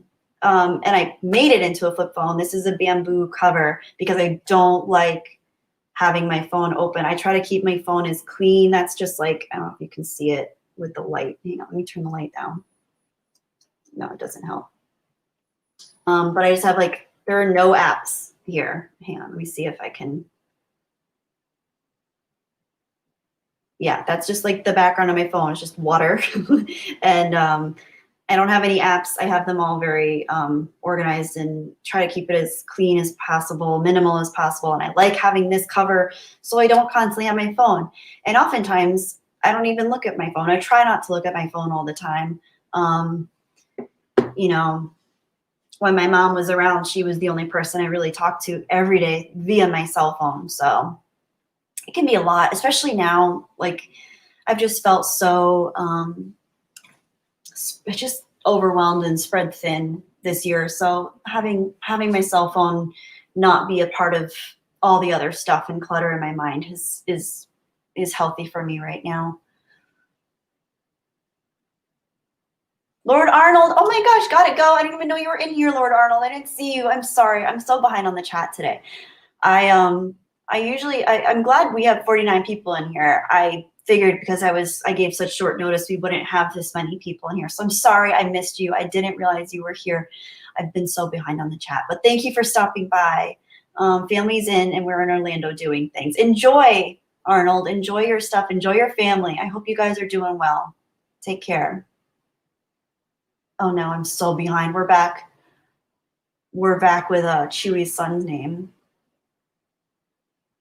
G-Boy, is the Flippity Fish a good cat toy? My ace is picky. My best cat toys have been Hot Wheels, motorized trucks. My cats would smack the heck out of them. I think every cat is different. Nova really likes it. It has very lifelike action. My dad got it for me. I think he saw it on TV and he sent it to me and Nova. It's really cute. She loves the catnip element. Nova's a sucker for catnip, but Nova's favorite toy of all time is this thing. It's so cheap. It was like $6.99, and she will play with this constantly by herself. I will wake up at like 3 in the morning and hear her out here playing with it. So best investment for Nova I ever made, other than the cat tower, because she loves that thing too. But this is her favorite toy. But every cat's different, because when I was at the store picking this out, there was a gentleman in the aisle that said, oh, I got my cats that, and they completely ignored it. So to each cat their own. TK Gus, my 2 boys are with me, Rowan and Desmond. They would think it's so weird to have a YouTube video say their name. Oh, hang on. Oops. Oh, the chat jumped. Where did you go? Oh, Mary Mayhem's here. And oh, hang on. Oh, I missed so many people. Hang on. Mary Mayhem. Don't leave, girl. Oh, it's so good to see you. Okay, let me finish this.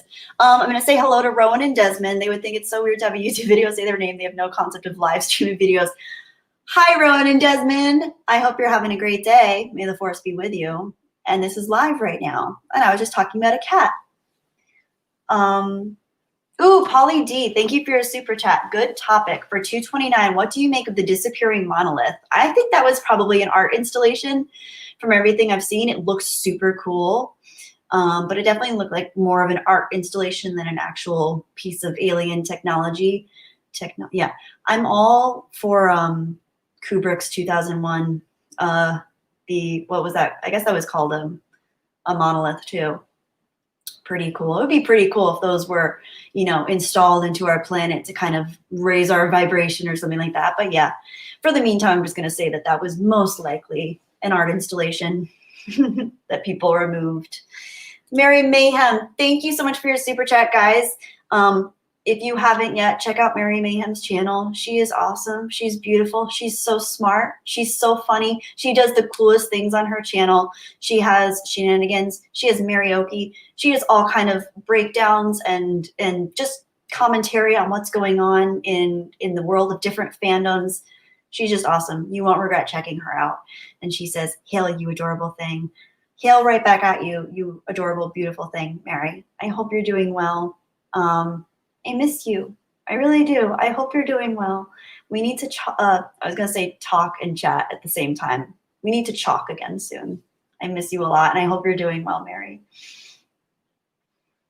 But yes, guys, definitely check out her channel. I have her highlighted here. Mary Mayhem, goddess, beauty. Dr. Coffin Nails, thank you for your super chat. $5, Dr. Coffin Nails, thank you. Happy to catch you live, Kelly. I always feel more centered after your streams. Thank you. I feel more centered too.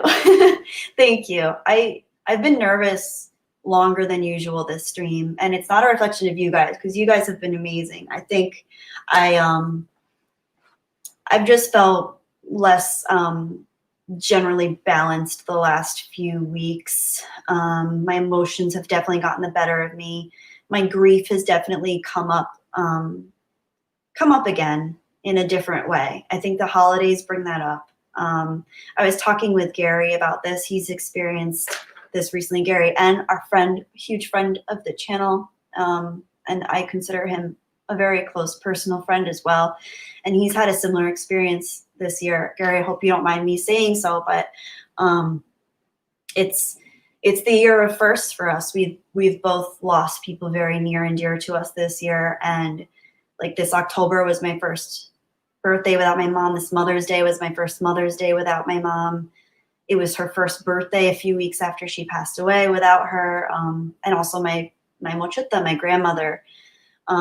So having this Christmas is the first. This was like growing up. Obviously, I went away to university and I lived away from home, so there would be times I wouldn't see my family for Thanksgiving or Easter, other traditional breaks and gatherings. But I always, no matter what, saw my family for Christmas. So it was very surreal and strange this year to not have seen my mom or my mochita for Christmas. I think it really just hit home for me about this time 2 weeks ago. So yeah, it's been a bit of a struggle. It's a new wave to navigate for me. So thank you, Dr. Coffin-Nails, for saying you feel more centered. I feel more centered too. And I do apologize, guys, if I seem more stressed or anxious this stream. It's just a lot, just between all 50 of us. It's just been a lot to navigate. So I appreciate you guys being here. I really do. And knowing that we can all talk and connect here, it's pretty cool. Hey, Snobby Acorn, good to see you.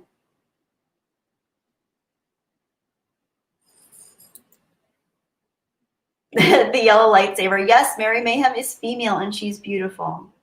She truly has some of the most beautiful eyes I've ever seen on this planet, and probably any other planet for that matter.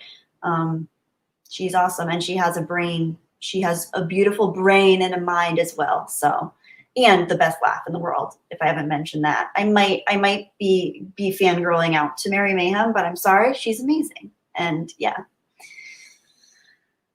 Slipknot fan says, Mary Mayhem, you're a babe.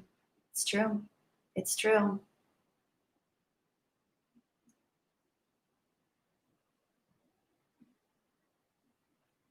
Spades Creations, are you Christmas? Because I want to marry you. Oh. Snobby Acorn, you could never be forgotten. You could never be forgotten, Snobby Acorn. And you left a really beautiful comment on my video last night asking if I was okay. And that was really sweet. So thank you. I got back to you.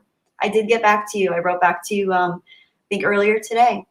So thank you for your comment, checking in on me.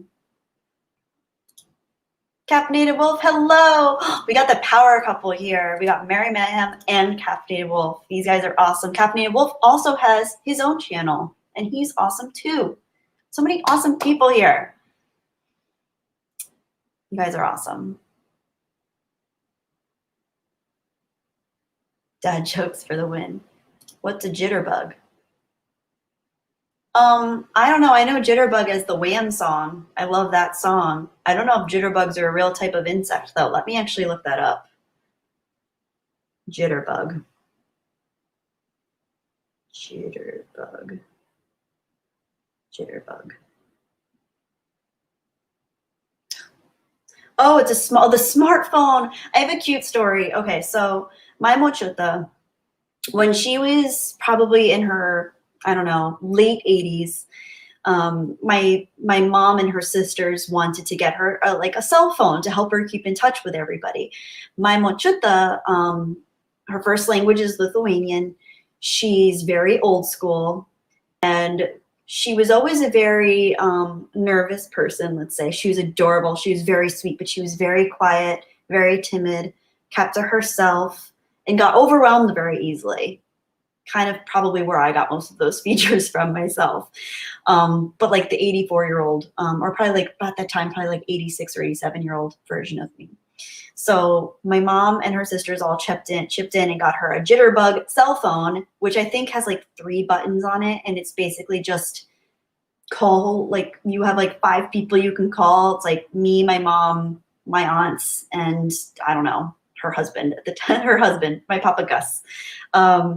And she unwrapped it and she looked at it and she was just so overwhelmed. I remember we were all trying to explain to her what a cell phone was. And she's like, okay. And then the next time we saw her, it was probably a couple weeks later, we went to see her and we said, Mochuta, like, how is the cell phone? You haven't used it. You haven't called us yet. She's like, I threw cellophone. She pronounced it cellophone. I threw cellophone away. I don't like cellophone. I threw it in garbage. So she just threw the cellophone away because it freaked her out so much. And I can relate to that now, ironically. So yeah, I thought that was a cute story. Hopefully I didn't bore you guys too much. But yeah, I don't think jitterbug is a real type of insect. Let me look it up one more time. Google jitterbug insect. Let's see if it's a real thing. Jitterbug. Oh no, it's a kind of dance. It's a kind of dance, though. Unless, yeah, because when you look at Google Images, it's all different types of insects. But fun fact about a David Lynch film, in the opening of Mulholland Drive, Naomi Watts' character wins a jitterbug dance contest, which is how she gets her trip to Los Angeles in the first place. Yeah.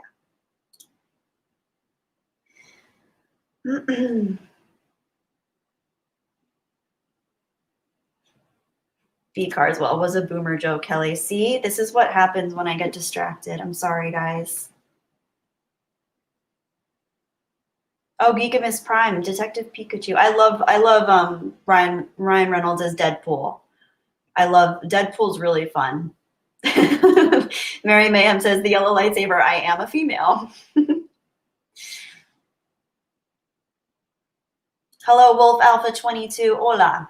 Ooh, cool. Wolf art. That's beautiful. Very cool. I love wolves. I used to, when I was in middle school, I think wolves were one of my favorite animals, probably my favorite animal. I actually have a scrapbook that I made that was all about wolves. And my dream was to move to Alaska and work to help conserve wolves. I don't think I thought it through, though, because I really don't like cold weather for long periods of time. But, yeah. Geekamus Prime. I don't look at my phone. My phone looks at me. Ah. Hello, public. No sé hablar inglés. Oh, okay. Well, solo hable español poquito. I probably didn't even say that correctly, so sorry. Polly D, thank you for your super chat. Ever think they told Obama the truth, Roswell, Kennedy, etc., and his hair turned gray due to the weight of it all, like Laura Palmer's father? I feel like Obama's the type of person that would probably find a way to reveal that to the public. I can't see him holding that one in. I feel like that would have slipped by now. I don't think so.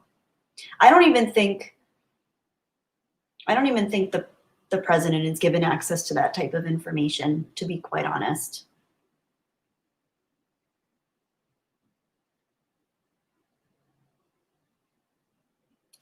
G-Boy 1973, chill with cat. Always chill with the cats.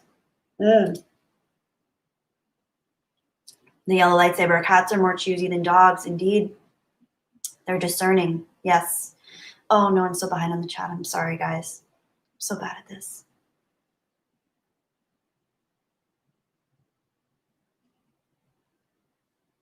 Hokies 95. YouTube has not been giving me your videos.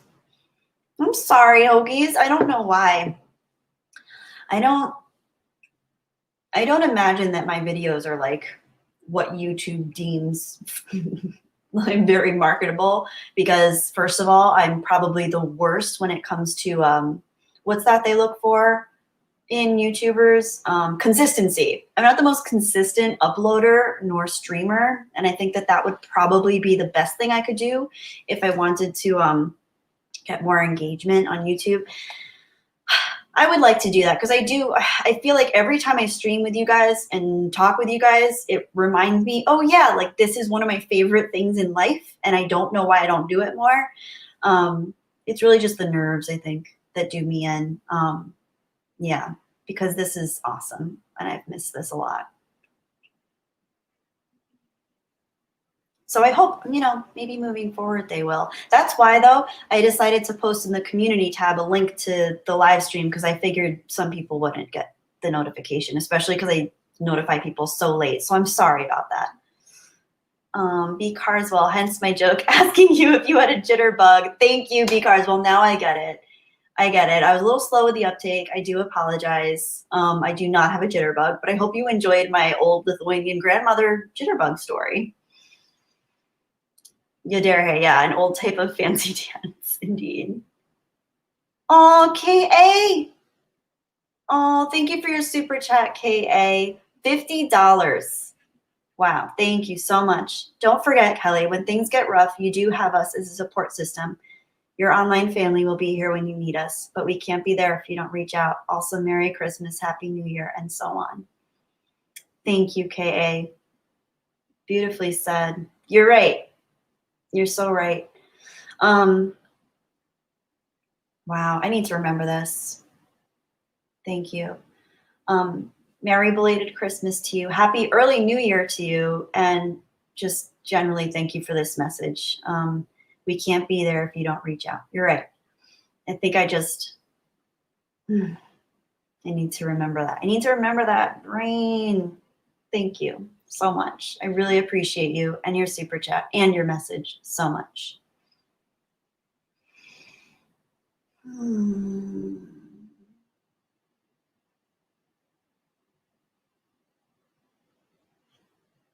Yes, Spades. If Kelly says you're awesome and to sub to you, then I'll do what my queen says at Mary Mayhem. Yes, do sub to Mary Mayhem. I'm not kidding. You won't be disappointed. I'm not kidding. She has really, really cool content. She's really smart. She's really fun. She's really funny. She's beautiful. She's all of the things that you want in a YouTuber. And she's much more consistent than I am. I have to, like, that's a big one because you guys are ever like, oh, I wish there was a Jedi Bunny stream or video. There will probably be a lot of times where I'm not here, but she's going to be there more often. And that's really cool because I wish I had that. I wish I was more consistent. I do. I really do. But I'm telling you, it's a good place. She has a good, beautiful community. And lots of people that are here right now on my channel are also with her. So it's kind of cool. It's very cool. But it's like kind of a cool way to be connected even if I'm not there. So yeah, if you're looking for that. If you guys are saying you want more Jedi Bunny streams, it's kind of like another version of that.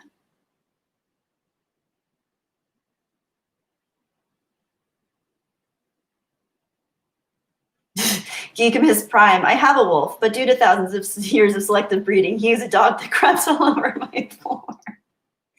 That's an amazing joke. I love that. That's awesome. I love that joke. And it's very true, actually. If anyone here has a pet dog, you also have a wolf that's just been selectively bred into a completely different thing altogether. And I grew up with a pet husky who I absolutely adored. And I got her initially because I got her, I think, in the 8th grade when I was undergoing my incredible wolf obsession. And I wanted a dog that was closer to wolf-like qualities. And I have to say, of all the dogs that I've worked with over the years, all of the dogs that I've met, I have to say Siberian Huskies do have something special. A lot of the Spitz breeds in general, because a lot of them can be traced back to wolves much closer in their heritage line. But I don't know if heritage is the appropriate term for dogs, but anyway, closer in their genetic line. But they have much more wolf-like and wild qualities than other dogs that I've had or worked with. So she was a cool dog. I miss her.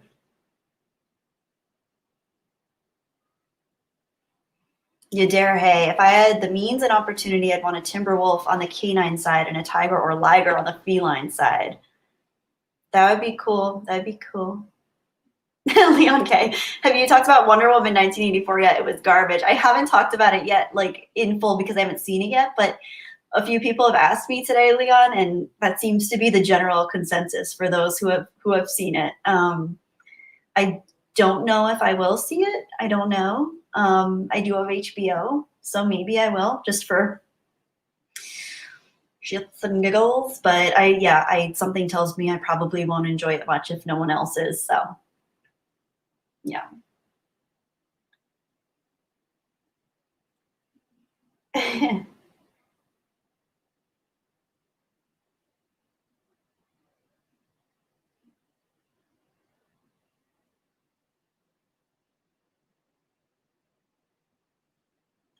Caffeinated wolf. Mary has told me I'm getting a pack of Huskies. That would be the cutest gift ever. Oh my gosh. If Mary got you a pack of Huskies, that would break the internet and it would warm my heart so much. I would love to see you guys go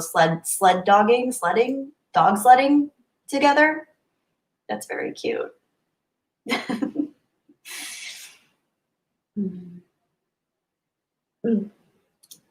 Peter Hahn says, don't, Kelly, don't. Yeah, I don't think I will. Mary, thank you. Shakes and giggles. B Carswell. Kelly, if you look into WW84, only pain you will find. Yeah, I don't think I'm going to do it. I don't think my brain can handle it right now. Like, I really only want to watch. Okay, I'm going to make a confession. One of my mom's favorite movies was Muriel's Wedding. It's an Australian film. I saw it once when I was young, and I didn't really enjoy it. I watched it 2 nights ago, and I cried pretty much the whole time. If you haven't seen Muriel's Wedding, I don't even remember why I'm on this topic. Oh yeah, because I only want to subject my brain to like things that I really love or connect with, or things that just I vibe with. Muriel's Wedding is one of the most closest to perfect films I've ever seen. I think it's highly underrated. I think it's an incredible gem. It has some of the best performances I've ever seen. It's a gorgeous film. I think a lot of people wrote it off, and around the time it was released, as kind of a chick flick or just your regular old romantic comedy. But it is truly one of the most beautiful films I've ever seen. It's heartwarming. It's deep. It has very dark themes that it talks about. It's probably one of the most human films I've ever seen.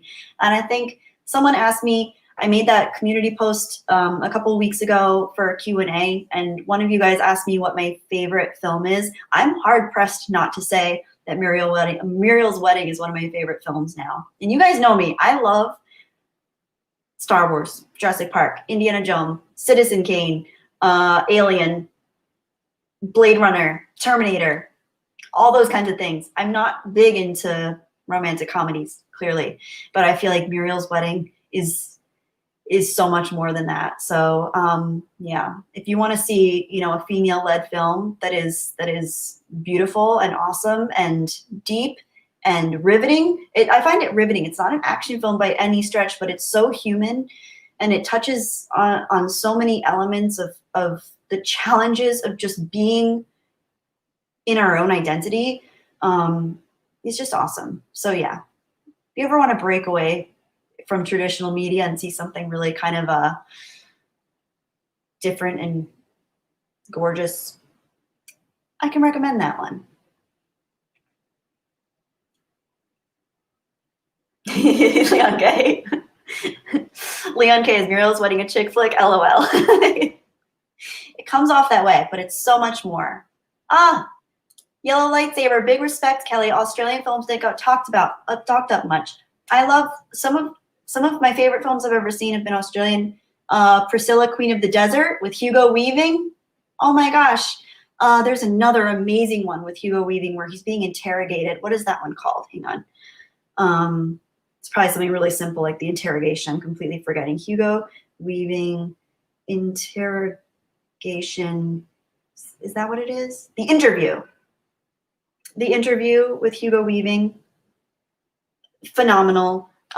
What's another one? It's like The Castle, Little Castle or something. Hang on. That's another. I've never seen an Australian movie that wasn't delightfully surreal and had such strange elements, but beautifully, beautifully done. I mean, I'm sure there are exceptions, but what's it called? The Castle. It's just called The Castle. That's a really, really good one. I spent a semester abroad in Australia when I was in university and really loved it. Incredible people, beautiful country, fascinating history, and some great films. You can tell a lot about a country by its films, a lot about its plight. Every country has had its share of devastating history, and I think a lot of that shows up in its sense of humor, particularly. That's why a lot of countries that have seen a lot of hardships have developed really cool, dark, sometimes surreal, sometimes strange, dry senses of humor. It's always very cool to see how art reflects culture and vice versa. So yeah. Oh, Andrew, Eric, and 42 Wallaby Y Sydney. Of course, who could forget Finding Nemo? Spike and Mischief. Hi, Spike and Mischief. Wiggly Down Unders. My fantastic. I haven't seen that one.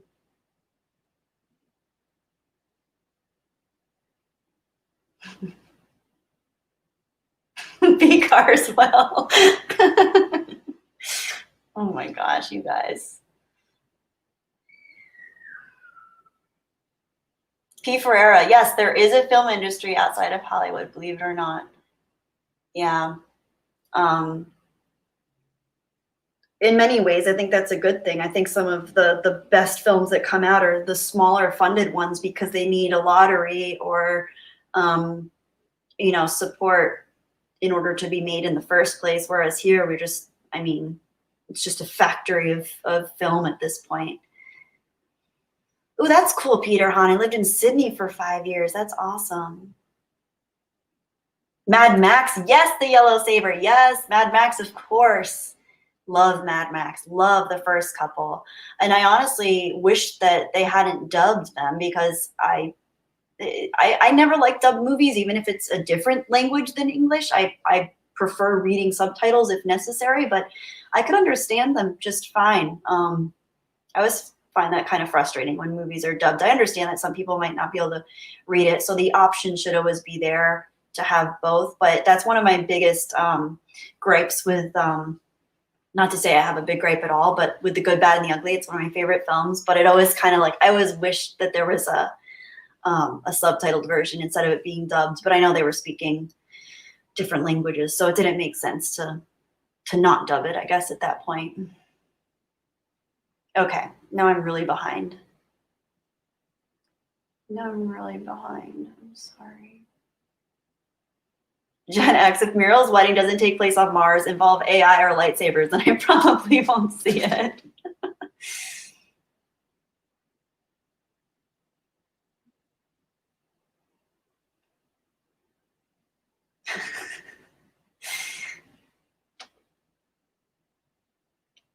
Oh, thank you, Gary. Sorry, Gary, I'm seeing this comment late. Kelly, you and I will get through this year first together. We have our beautiful friendship to draw strength from. You're so right, Gary. Thank you. And hello, the gamer and geek. Good to see you here. Yeah, the lightsaber. You're terrible, Muriel. Oh, so good. So good.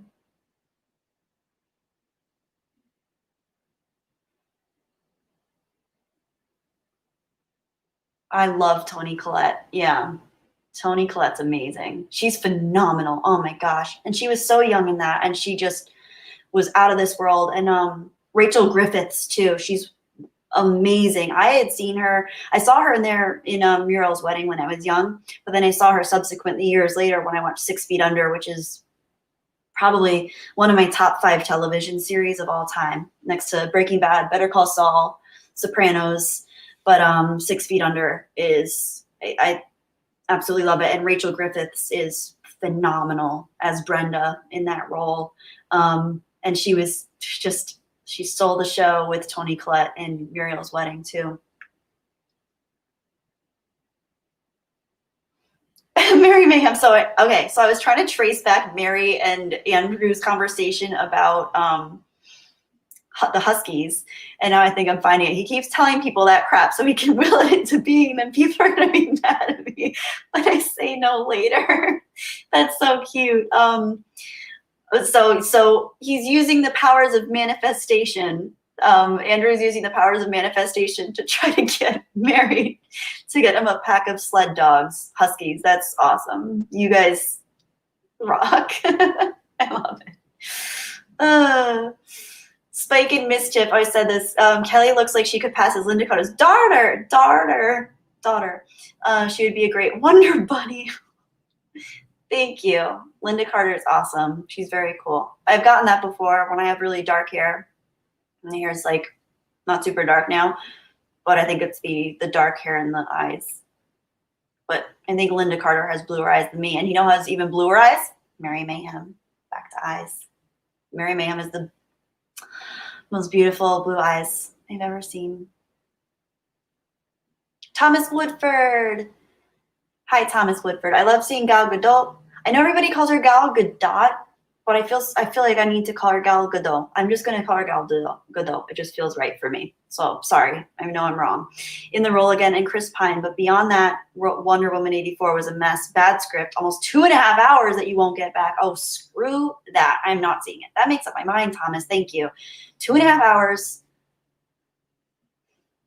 I do not have the mental capacity for that in my life right now. I just do not have the mental capacity for that in my life right now. I feel like some days I'm just hanging on by a thread. And the last thing I need is a 2.5 hour CGI illogical mess of a movie. So yeah. Okay. Going back down. I think I just saw super chat come in. Let me make sure I didn't miss that. Yeah, Dare, hey, thank you for your super chat. $4.99. I like the Aussie sci-fi show Spellbinder. The 95 effects are kind of wonky, but it's still a fun watch. Spellbinder. Let me look that up. Thank you for your super chat, Yadare. Hey. I'm all for wonky special effects. I actually prefer wonky practical effects to CGI any day, even the best CGI in the business right now. I think I'd still take wonky practical effects. They just recently rewatched Invasion of the Body Snatchers, and some of the effects in there are a little dated, but I would still take that version over any redone CGI version. So let me look this up. Spellbinder. I've heard of that series. Ooh. Let's see. Yeah, if there's one thing I'm a sucker for, it is, it does well critically. On IMDb, it gets an 8.1 out of 10. That's relatively good for IMDb especially. Let me write that out. I'll take a snapshot of this. Thank you, Yadare. Hey, I'm going to write your name next to that. Spellbinder recommended by Yadare. Hey, thank you. Yeah, I have to check that out. Thank you.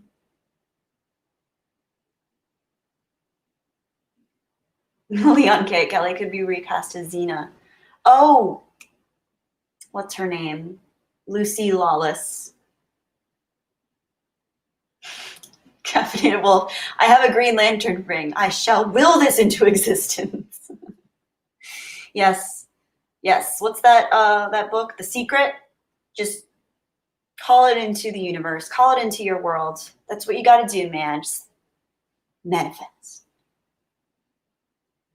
There is definitely something to be said for visualizing, though. For visualizing goals and stuff. It's not necessarily anything woo-woo with the universe, but I think it puts us in the correct mindset to kind of place ourselves in circumstances where we're more likely to feel productive about and motivated towards reaching those inherent goals. So if you really want something, of course, I think it also has to be an intrinsic motivation that it isn't, if it's like something, I don't know, if it's like, I want a Maserati, like that's, I don't know, kind of, that might not be coming from a place where you're truly grounded in, because the Maserati might represent something else to you. But if it's something like, I want to find peace and joy in my life, it's probably a little more, maybe even a little more challenging, maybe not financially so, but cognitively so. So yeah, anyway, getting off track. Mary, ma'am, thank you for your super chat, Mary. I said he could have 2 huskies, Kelly. Don't let this man and all his new cronies gaslight me. Help. Oh, Mary. Huskies are awesome dogs. Andrew, I do have to say, I don't think you want a lot of them. I think 2 is probably the max because they need a lot of exercise. They are high energy. I don't want to burst your bubble. I'm not just saying this because I adore Mary, but pushing more than 2 huskies would be pushing it unless you live on like 100 acres of land and you can let them run free in your hilly yard every day, multiple times a day. You probably want 2 huskies max, at least to start, unless you're going to be, truly having a sled dog team, in which, that might be a consideration down the road. But Mary, I say 2 huskies is a very reasonable and generous offer. So 2 huskies. Yeah. Yeah. Fatal Jay! Jay's here! Oh my gosh, Jay! I didn't see you come in. Where? Oh, hang on. Let me find your like original. Oh my gosh, Jay! How much for the orange couch? Jay! Oh my gosh. Okay, guys. Please go check out Fatal Jay's. If you want to know about Wonder Woman, first of all, if you want to know about Wonder Woman 84, please go check out Jay's channel. All things DC, especially anything in that realm. He's gonna provide you so much entertainment. He's gonna drop knowledge, and he is so fun to watch. He's truly one of the most engaging people that I've ever watched live stream. I've been in like kind of a crappy mood before, and I've tuned into Jay's live stream or video, and he instantly brightens my mood. It is like an elixir for the soul. Please check out Fatal Jay's channel. Seriously, that's another one you will not regret, I promise you. Fatal Jay, down the road, I might be open to selling you my couch. I don't know, but right now, I need a couch. So, but thank you for the super chat. I appreciate you. Oh, I'm sorry if you're leaving, Jay, or if you already left. I think you guys have the Dark Council tonight. I think that's on Abu Nas's channel tonight, the Dark Council. Let's see. I got a notification for that earlier. Let's see, whose channel is it on tonight? You can plug that. Yes, they're going live in a little bit on Abu Nas's channel. And they're talking about, Pablo Hidalgo tonight. So definitely check that out. Let me see. I'm going to click off my stream for a second. They are talking about Pablo Hidalgo is at it again. More drama, more problems. And I'm going to give that a like. And yeah, their chat's already started. So go check out that if you want to hear about the whole Pablo Hidalgo fiasco of him being a BS meanie bully. Ugh, jeez, I don't even get me started. But yeah, anyway.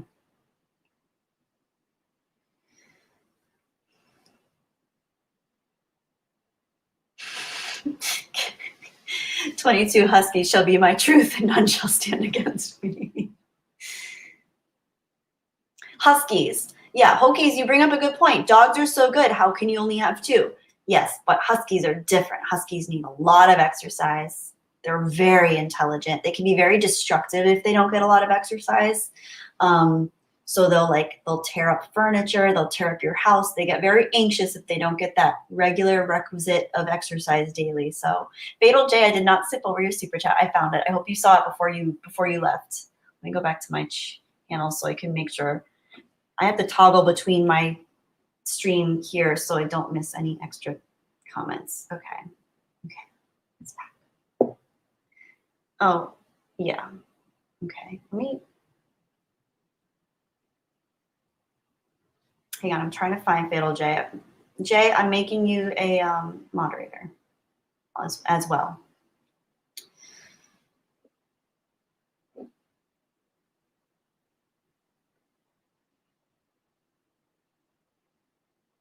No, I'm really behind. Sorry, guys. Mary Mayhem flips several tables.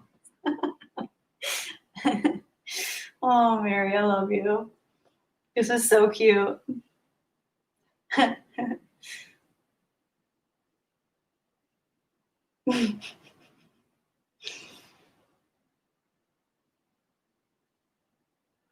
Oh my gosh, Spike and Mischief. He said to Mary, just get corgis. Half the size, half the price, half the boobs. Oh, Gamer and Geek. Kelly, play Among Us with us tonight so that Andrew can kill you for crushing his dreams. LOL. Where are you guys playing Among Us tonight? I was going to do the girl stream, but we canceled. We're going to go, I think we're postponing it to next week. So where are you guys playing tonight? Maybe I'll take you up on that.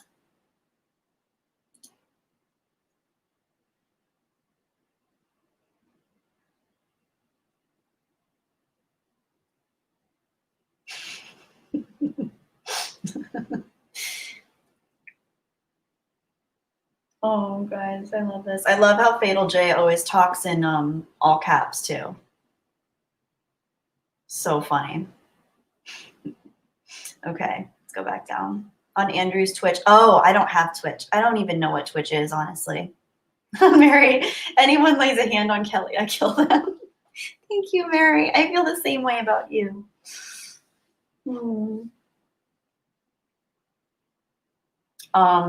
Yeah, I don't know what Twitch is. I mean, I do. I know that it exists, and I know it's for gaming, and I know that people are on there. Other than that, I have no idea how to navigate it or what to do with it. So I'll leave you guys to enjoy your Twitch games. I don't, yeah, Gamer and Geek says get on Twitch. Oh, YouTube's already overwhelming enough for me. I can't imagine it. I can't imagine it. Oh, and Mary says you wouldn't need Twitch, love, just Discord. Oh. That's good to know. Maybe let me know when you guys are going on. Maybe I'll do it. But I'm probably, assuming by the time I'm done with this stream, it goes as long as it usually does, I'm probably going to be too hungry. I'm probably going to need to eat first.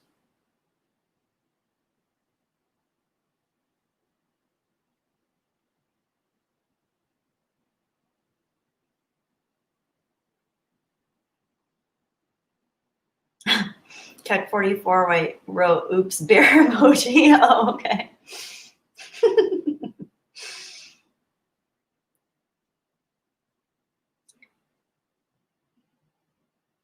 P. Ferreira, Kelly, if you play on Twitch, please be original and don't play Overwatch or flippin' Fortnite. I wouldn't. I would play, if I was like a gamer on Twitch, I would play Breath of the Wild and Mario Kart. And that's all I can think of right now. Maybe Knights of the Old Republic. But yeah, for now, those are my two favorites. Oh, I do love Among Us too. That is really fun. But I only do that with other people. But I like playing, I'll play Breath of the Wild. Oh, I could play that forever. It's so beautiful. I'm in love with that. Oh, I need to pee. B. Carswell, Kelly, Emperor Palpatine. Do it.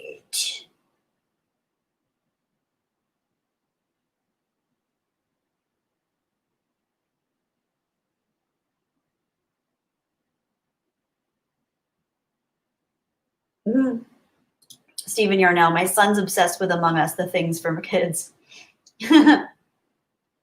Yakose, flips table to not feel left out. Aww.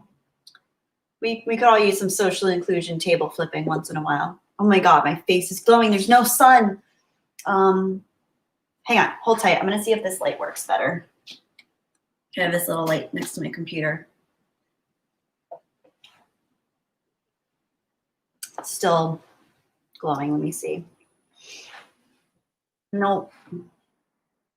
I don't know how people get great lighting. I really don't. I have these lights here, but I don't know how to use them. Now my nose is glowing. It's gonna blind you. Okay, that's good enough, honestly. As long as I'm not in the dark.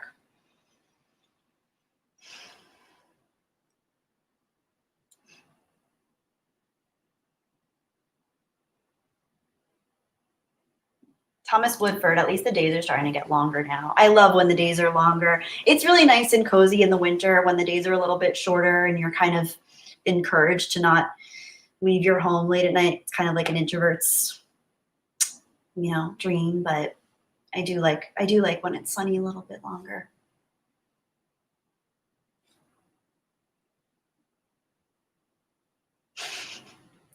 You guys are so funny. Ooh, Slipknot fan. Great question. What are your favorite vampire films? Ooh, when I was younger, I used to love Interview with a Vampire. But now I can't even imagine dedicating, 8 hours of my life to watching that or however freaking long that movie is. It's so long. Adobe Flash Player, no, remind me later. Come on. My computer has no respect. Oh my gosh. Oh, good, you're still here. A whole new window just opened up on my computer. I don't know why. This computer is old. This is 10 years old, at least. This computer is at least 10 years old. No, Safari, go to sleep. Just go to sleep. Just quit. Bye. Oh, thank you. You guys are the best. Mary Mayhem, between you two, you're the sweetest couple. Love you guys. But yeah, anyway, vampire films. I love, I have more and more liking for that one where Keanu Reeves is horrible in it. Like his English accent is horrendous, but the movie, the tone, Bram Stoker's Dracula, I kind of dig it now. It's long, it's moody, but I kind of dig it. I've never actually seen Nosferatu in its entirety, so I can't really speak to that one. There's a really good one. Oh, what's that one? It's like, hang on. It's really small. I just saw it for the first time a few years ago. It's older. It's like, is it like Bavarian or something? It's like a Bavarian. Oh, and I love Let the Right One In. Not Let Me In. That's the American remake. I like the original Swedish. I think it's Swedish. Let the Right One In. I love that one. Apparently, I really like a lot of vampire movies. Bavarian vampire movie. Let's see it. Let's see. Was it Bavarian? No. The Kiss of the Vampire. The Kiss of the Vampire. It was from 1963. It was British. It was produced by Anthony Hines. The Kiss of the Vampire. I really liked that one. Let the Right One In might be my favorite for now. Anyway. Ooh, The Lost Boys. Good one. Caffeinated Wolf. Good one. Yeah, The Lost Boys is great. I really like that one. Yeah, there are definitely a lot that are really good. I know I'm forgetting some. Definitely not Twilight. Ain't nobody. You guys better not bring up Twilight right now, please. Shadow of the Vampire. Steven, that sounds familiar. Hang on.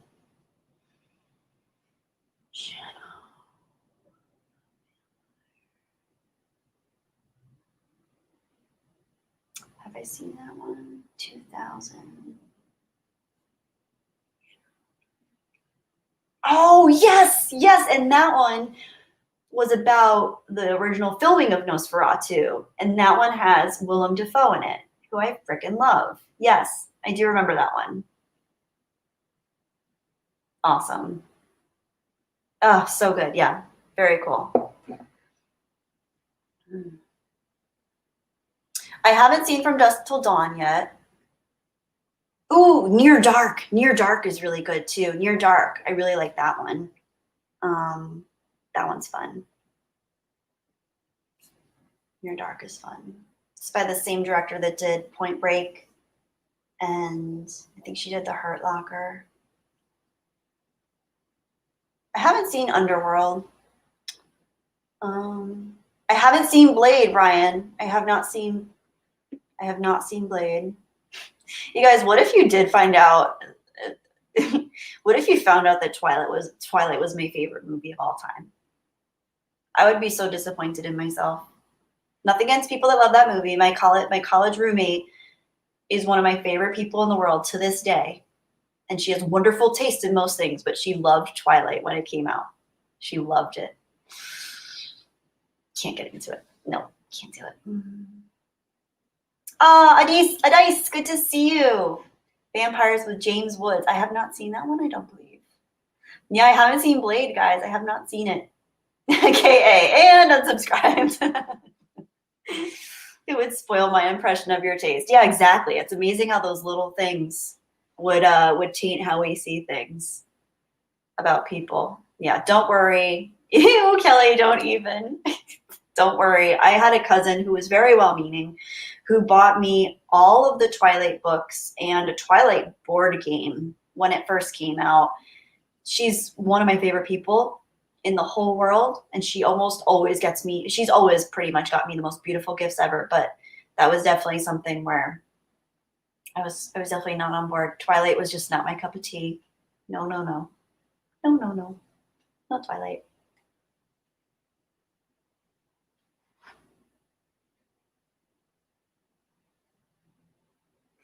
Mary Mayhem flips one last table.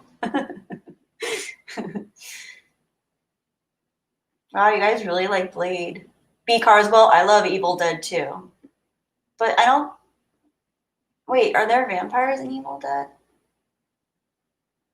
I need to see Dusk Till Dawn. Hey, Ken. Wait, where'd you go? Hey, Ken. You love Dusk Till Dawn too. It's funny because I really like Robert Rodriguez. I think him and Tarantino worked on that one together. I still haven't seen it. I gotta see that one.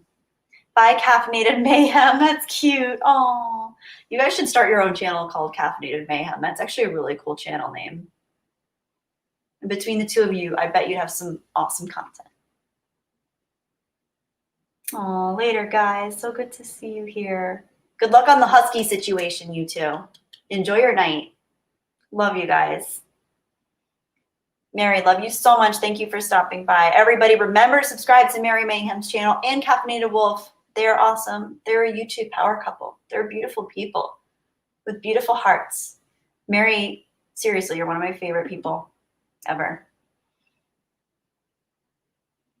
Yeah, everybody's talking about Blade now. Ryan, thank you. I will check it out.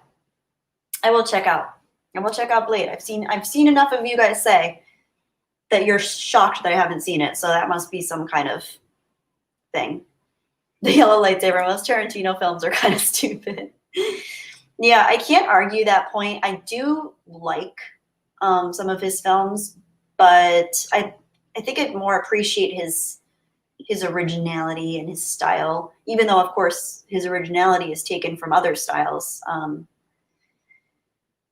I am a sucker for the Kill Bill movies, though. I liked those. I liked the Western themes and the Kung Fu elements, and I loved the soundtracks and the score. There was a lot of Ennio Morricone in there, and I mean, I liked a lot of the imagery. It was very like Bruce Lee, Kung Fu. The first one especially was very Bruce Lee, Kung Fu. The second one was very kind of spaghetti Western, Sergio Leone kind of style. So yeah.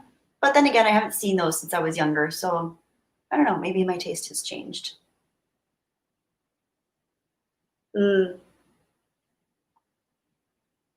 Andrew Eric, Ennio Morricone just died this year. It's crazy. It's weird. He was amazing and one of my all-time favorite composers. But I've noticed since my losses this year, celebrity deaths hit me differently because I think it's just put in context, the losses.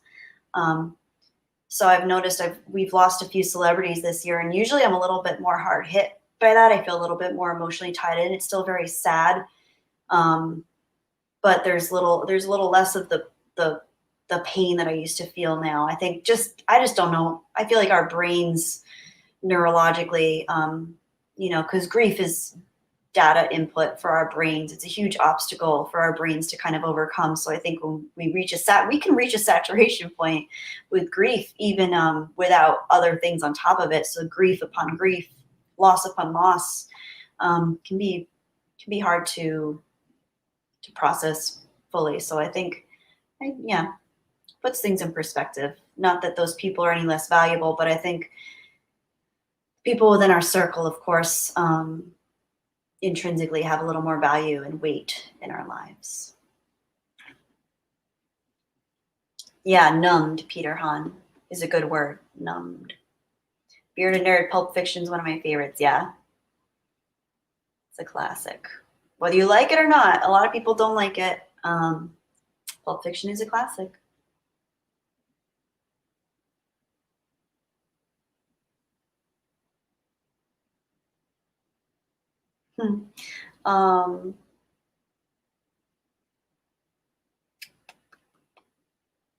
G-Boy, 1973. If we don't see you, have a happy new year. Gonna run to get some guitar playing in tonight. Much love. Stay strong and rock on. Enjoy your guitar sesh. That's awesome. I am always down to hear for people having a musical session. I think that is so cool. So enjoy. Play some good old tunes. Maybe hit up a Pink Floyd song for me. Pink Floyd is one of my favorites. They're awesome. Tony Movie, Chappie D9 Neil Blomkamp, #1 fan. Hey, Kelly, I just wanted to say that some people that have high-functioning autism that really mean a lot to me. Yeah, some of my favorite people I've ever met have had autism. I think obviously it's it's more challenging the further along the spectrum that individuals go. I think a lot of people are starting to finally understand autism a little bit better and more deeply as a spectrum and as a disorder, and that some people on that spectrum can be very miscategorized within it. I don't know. I don't want to speak too long on this because I could go into it, but I've worked with some children that have been on the autism spectrum, and they're truly some of, I think, the most connected people. And one of the unfortunate categorizations of people with autism is that they don't know how to socialize well, or they can't pick up on social cues as well, which is true in many cases. But I also find that oftentimes people with autism are so tuned in that sometimes it's a little bit of, it can be a little bit of a frazzling experience because they're feeling so many things so deeply that they almost have to kind of, I kind of liken it to the character of Spock or the Vulcans from Star Trek, but particularly Spock. He's not emotionless, and it's not that of course he comes across as socially awkward, but he does feel things on a very deep level. But anyway, there are a lot of things to be said about that. But I appreciate that you share those things with me, and that you feel comfortable sharing those things here. So yeah, anyway. And Pete Ferreira says, where are you? Autism like me, yes. Yeah. So I appreciate it. I really do. Some of my favorite people that I've ever met have been on the autism spectrum and have some of the coolest traits, some of the most fascinating ways of thinking about things. And at the end of the day, I think a lot of it comes down to communication and effectively navigating emotions. Just like anybody, it's just a different level of it. So yeah. Ooh, Yakosei says, Blade 2 is my favorite. Guillermo del Toro is my favorite filmmaker. I do love Guillermo del Toro.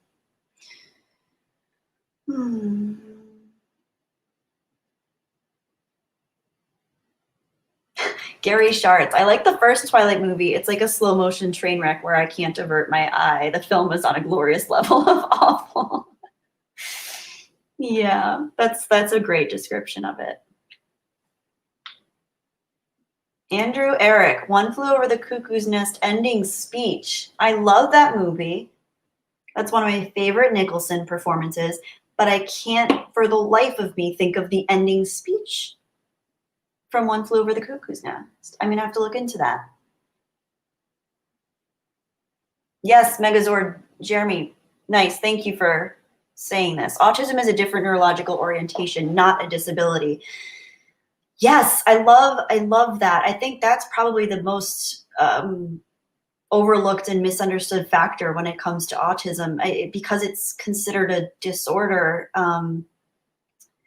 But I don't like the connotations of the word disorder, just because, like you said, a different neurological orientation. We're wired differently. Everyone is wired differently. And to view it as a handicap, I think can be really, it can be really short-sighted, because I think a lot of people with autism have strengths that people that don't might not have. So really it is a matter of tapping into those strengths and tapping into the differences sometimes that makes life interesting in general.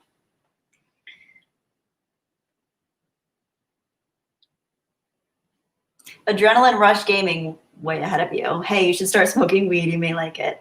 I don't smoke much anymore, but I do occasionally microdose, which I find for me feels a little bit more controlled. And I really like it does have some very therapeutic benefits. I find that when I used to smoke a lot when I was younger, actually at university.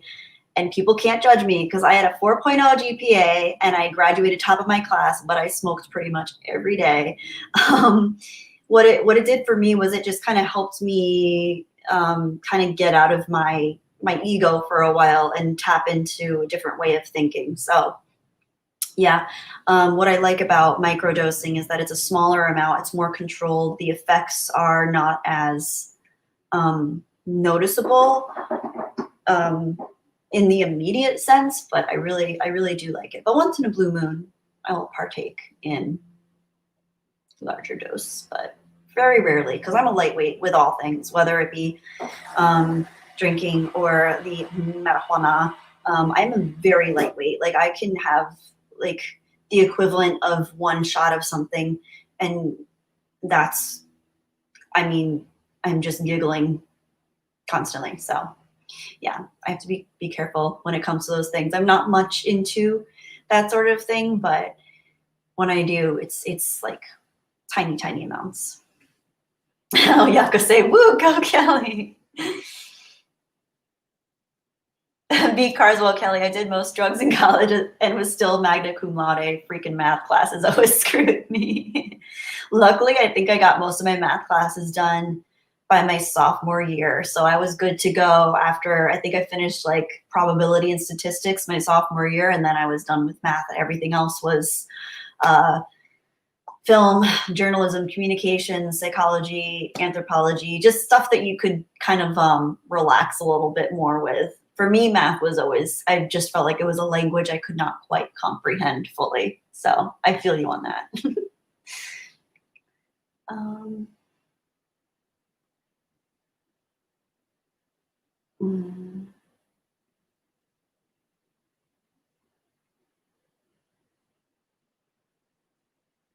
Sorry guys, trying to go back in the chat to see if I missed anything. I mean, I know I missed things, but trying to remember or trying to, oh my gosh. Sorry, I'm distracted. Speaking of smoking, someone smokes cigarettes in my complex, and I think I have one window open in my whole apartment and I can smell their cigarettes. I'm just not, sorry to any of those of you who smoke cigarettes. I'm just not a fan of the smell of cigarettes. I do not like the smell of cigarettes. No. That's one thing I've never tried is a cigarette, and I don't want to. I grew up with a lot of family smoking cigarettes and just not for me. Not for me. Not at all. No, I prefer, like I've never smoked a cigar either, but I think they smell so much better. I wish people would just smoke cigars, but it's probably worse. I don't know. Richard Schwartz, DFW. Oh my gosh, Bunny is on. Hey girlie, we have missed you so much. I have missed you too, Richard. It's good to see you. Good to see you. Yes, this is a very random stream for me. I'm glad I made it. I'm so glad I made it because this has been really nice. Ryan Dyer, probability and statistics was easy for me. Yeah, I was never into math. I mean, probability and statistics was a little more, fun than other math courses I had taken, but the teacher was relatively dry from what I remember. So for me, it didn't matter how fascinating the course material was or how, easy it was. It was more a matter of whether the teacher was able to convey it in an interesting manner, because I tune out very quickly if I find the person boring. So yeah.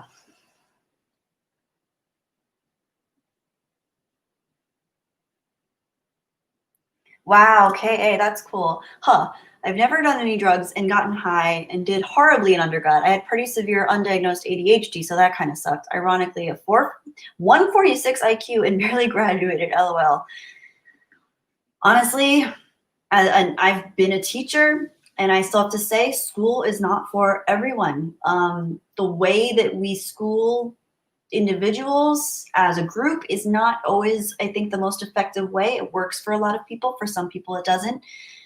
Testing can work for some people, and for other people, it doesn't. There's so many variants and variables when it comes to each person. So school is kind of a weird thing. I'm all for school for young children, young developing minds. I think that's wonderful.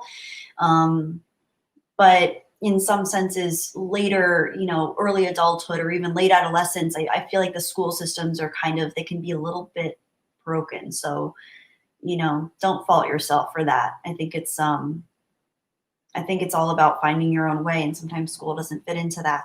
So.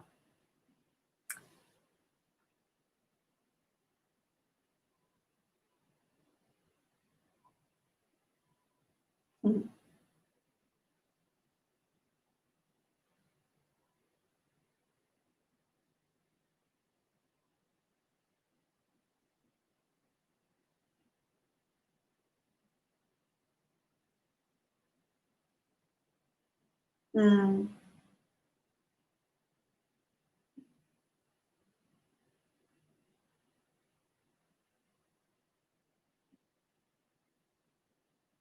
Dang. Brian Dyer, cigarettes are the only product that, when used as intended, kill 50% of its long-term consumers. Tobacco CEO. That's so frightening.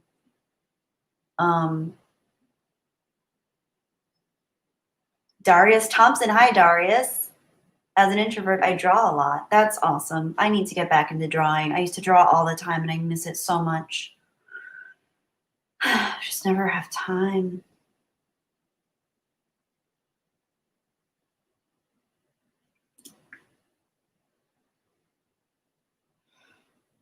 KA. Oh, I won't lie. It wasn't that I wasn't capable. I just literally never studied, didn't show up to classes, and had to get by on what I absorbed in the few lectures I attended. 2.8 GPA results. B. Carswell. No joke. I still smoke cigs. Cut way back and vape, but can't kick it totally. I did many drugs in college, none in the last decade, but I still smoke. Don't smoke it. Oh, B. Carswell. Thank you for sharing that with us. Good luck on your kicking your habit journey. I think that's great that you cut back. That's huge. I know it can be, I've had a lot of friends in the past who smoke cigarettes, and it can be very, very difficult, very challenging to quit, because it offers them a lot of comfort and a lot of anxiety relief, and it just becomes such a part of their daily moment-to-moment habits. So I haven't had to deal with it firsthand, obviously, but I've seen the struggles of people who have tried to cut back. So good on you for trying to cut back, and good luck.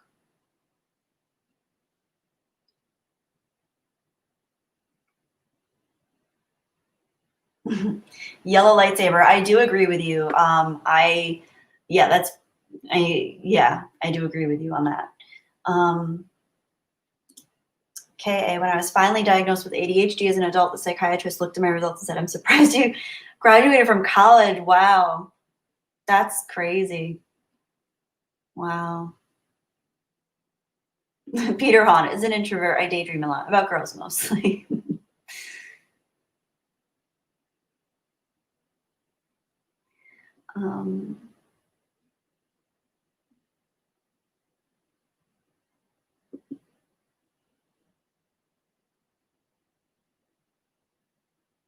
Oh, Phil TMNT. Life made me an introvert because most cases when I try to connect with people or let them in, it blows up in my face. I learned to be an introvert. Yeah, that's a tough feeling. People interactions can be very disappointing, especially if we don't feel regulated in our own selves, in our own lives. For me especially, I tend to pull back socially when I'm not feeling good, just because I know I can be super sensitive in interactions. I can read into things too much. I can get overwhelmed very easily with communication. Even just with my cell phone, not even face-to-face communication, I get overwhelmed socially. So I can kind of see what you mean. It can be hard. It can be hard. I think the most important factor in interacting with others is feeling a sense of regulation ourselves. Also, a lot of times it's important to address that even if we're doing our best in an interaction, if we're being mindful, if we're being present, if we're actively listening or trying to speak mindfully, there's still another person in the mix that might not have that awareness, or might be in their own head, might not be thinking about whether you want to hear what they're talking about, or whether you necessarily are in a place where you want to hear something that they're saying. So it's, it takes two to tango. It can be really challenging just to interact with people in a general sense. So yeah, I feel you on that.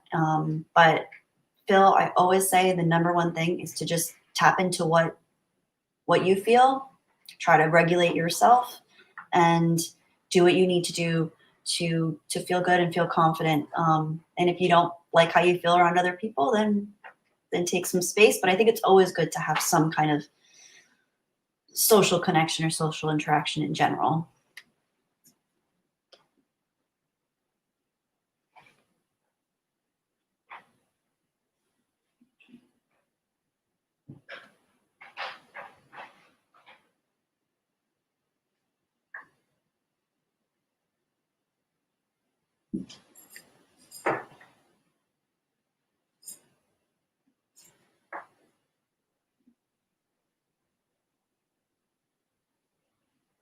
B car as well.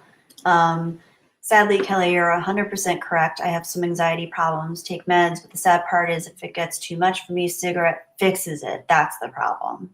Yeah, I think that's probably the biggest part of the struggle is that it feels constructive. If that's what helps and that's the quickest fix, it's hard to want to find it's hard to replace that with something else, you know? So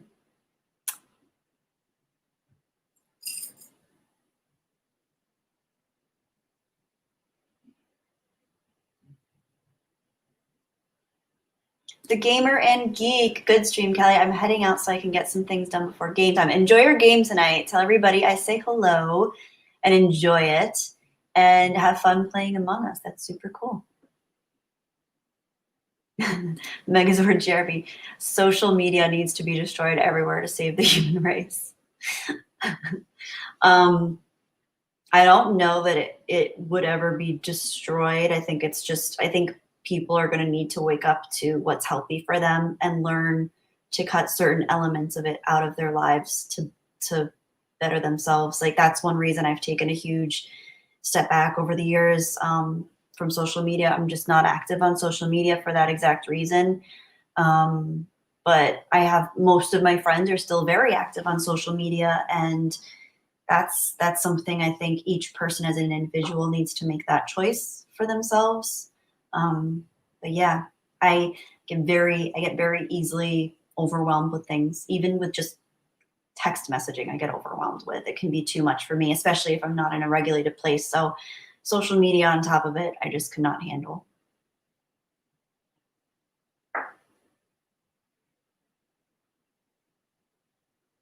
I see you guys, just so you know, I see your prequel / Force Awakens talk, and I appreciate the discussion. Looks very cool.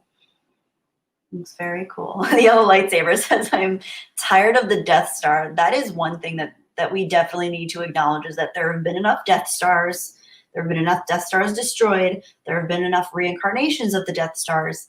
Let's let the Death Stars die. Surely there has to be another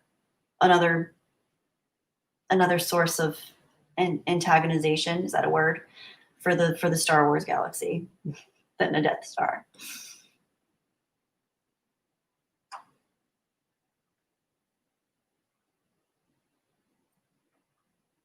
Megazord, sometimes, Megazord Jeremy says, I sometimes think we on the autistic spectrum are born 2,000 years too early for this world, and that's why we don't do well.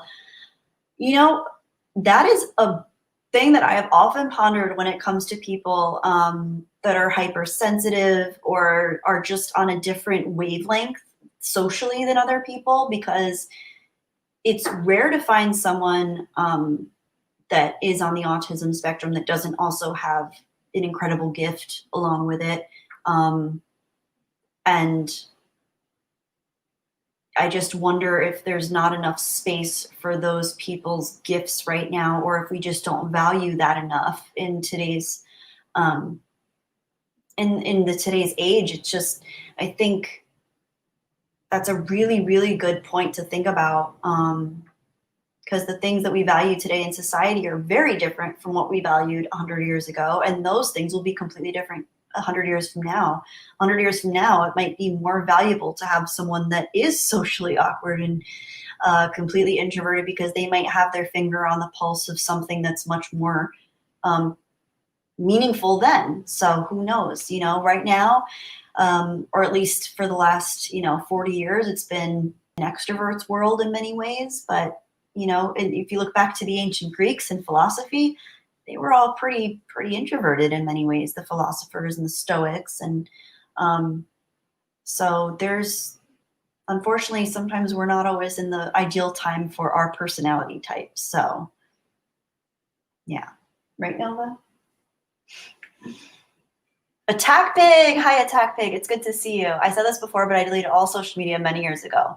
And Attack Pig, I'm very, very happy to hear that from you. I think that's very cool. I automatically give respect respect points to people that aren't on social media.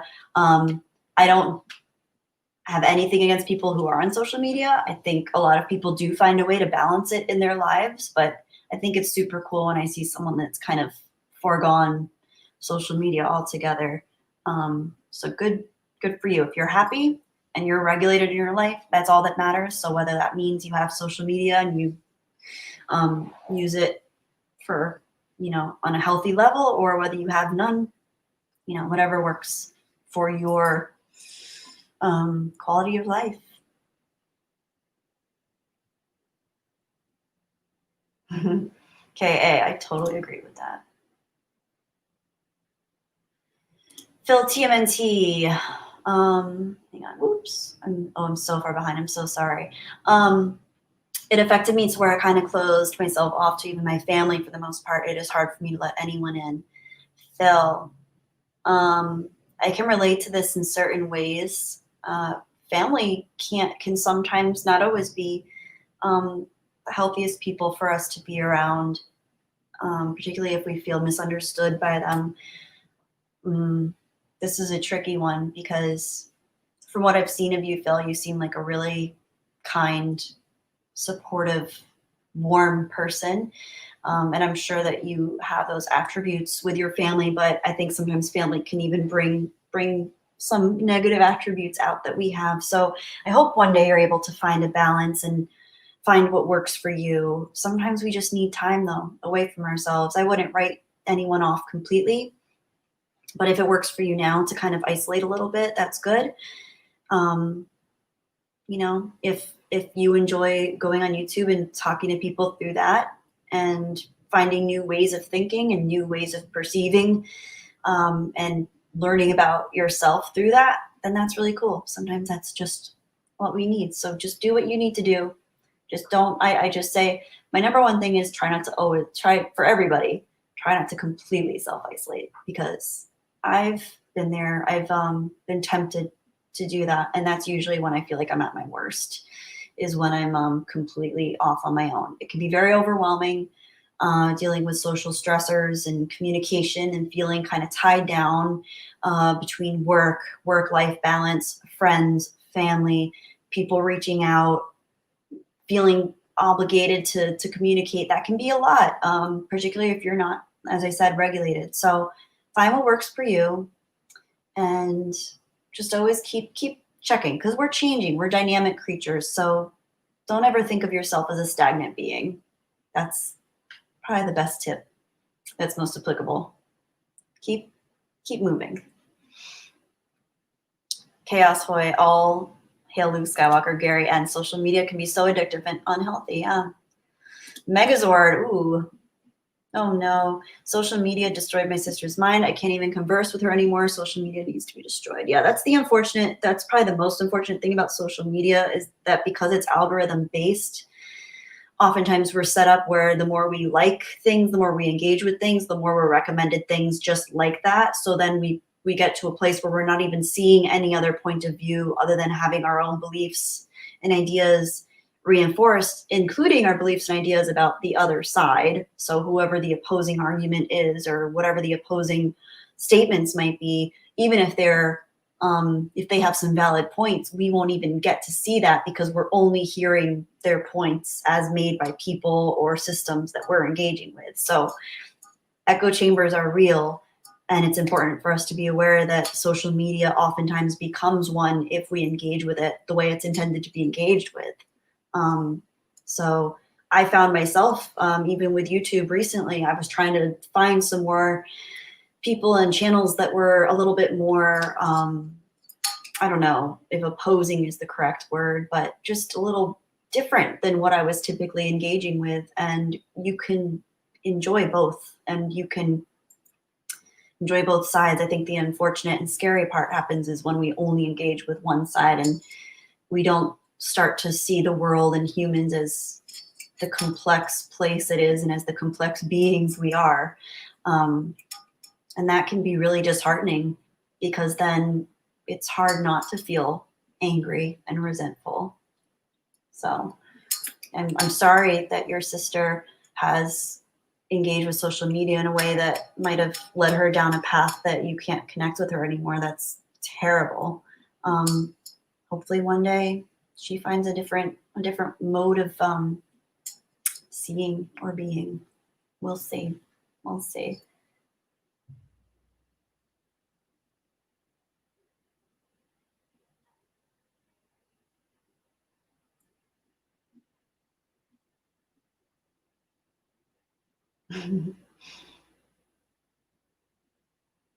Hi, Lujit, 36. Good to see you.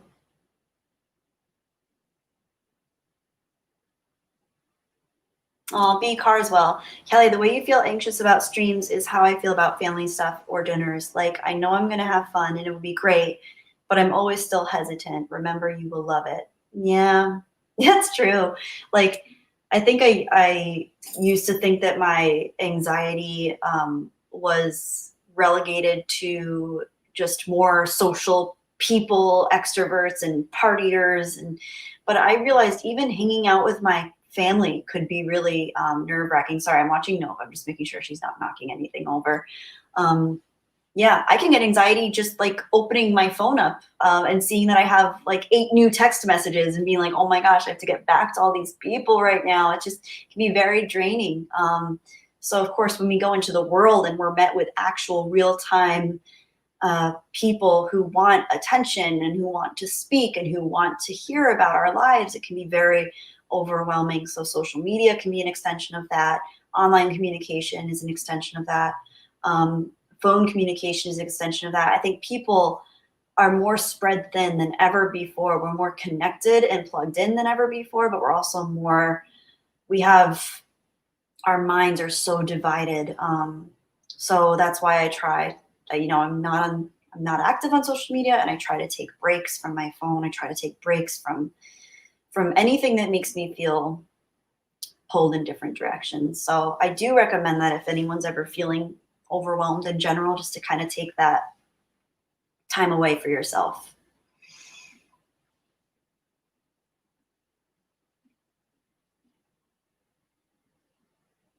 Oh, Tony Movie. That's so sweet. Tony Movie Chappie, D9 Neil Blomkamp, #1 fan. I'm just so happy to be a part of such an awesome community on this live stream. I honestly never thought I would ever be a part of such an awesome community. Like this is this in my entire life. That's so sweet. Yeah, it is a pretty awesome community. We have a lot of different people from a lot of different walks of life, different places, different ages, different beliefs and attitudes and perspectives. And it's just always been really cool for me to see that here with you guys. It's always fun to look in the comment section and see you guys having your own discussions and conversations and sometimes disagreements. But generally, I've seen those disagreements handled really maturely, and it's always really cool to see 2 people walk away thinking differently after an argument or a discussion. I think discussions are cooler than arguments, but sometimes we can get heated. But it's very cool.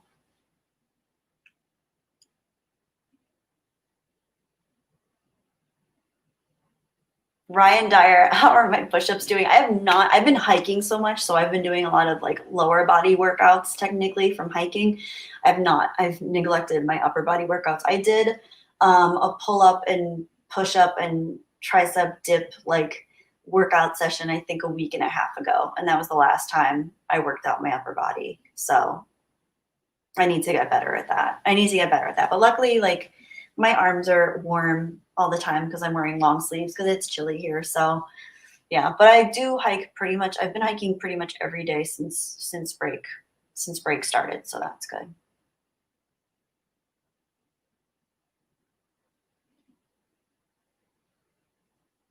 Oh no, I missed so many people. Hang on. Gary N, thank you for your super chat for $5.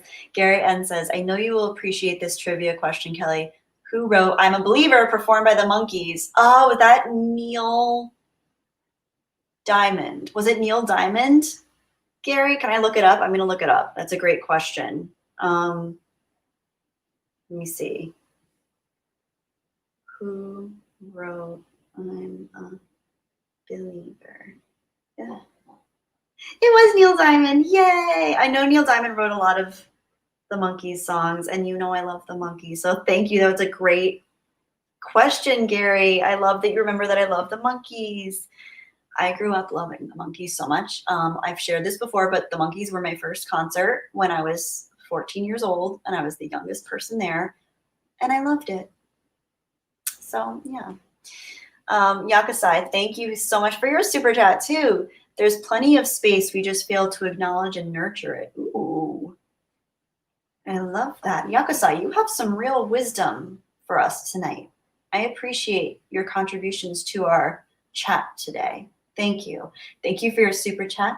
$5. Let me read that again. There's plenty of space. We just fail to acknowledge and nurture it. Oof.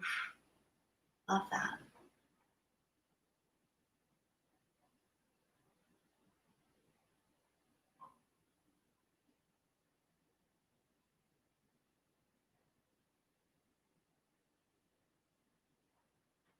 Chaos Hoy. Love it. Yep. Oh, Ryan, thank you. Kelly, thank you for streaming. I always appreciate your live streams. Well, thank you, Ryan. I appreciate you.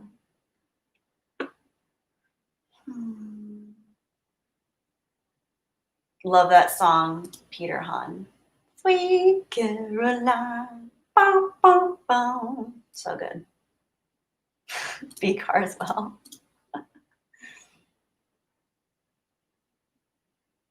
Yeah, legit 36. True. Legit. Twitter takes the cake for echo chambers. And that's why I don't have one and I never will. Scares me. Twitter legitimately scares me, actually. It really freaks me out. Freaks me out.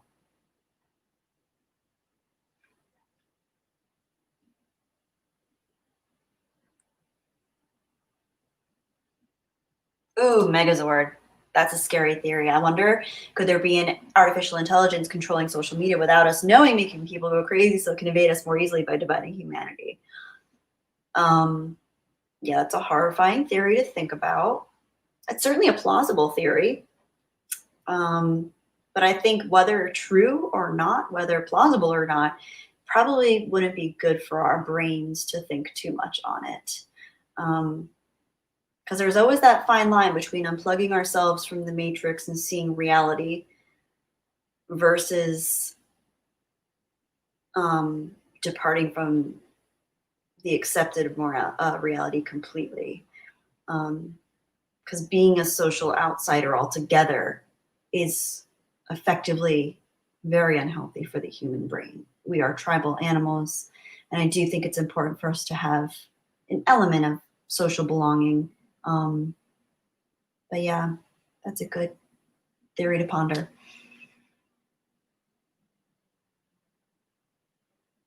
Oh, bearded nerd, thank you. I'm glad you liked it. Don't ever think of yourself as a stagnant being. I really like that. Well said. Thank you. Sorry, somebody's either power drilling or that's a motorcycle. I can't tell. My windows are all closed.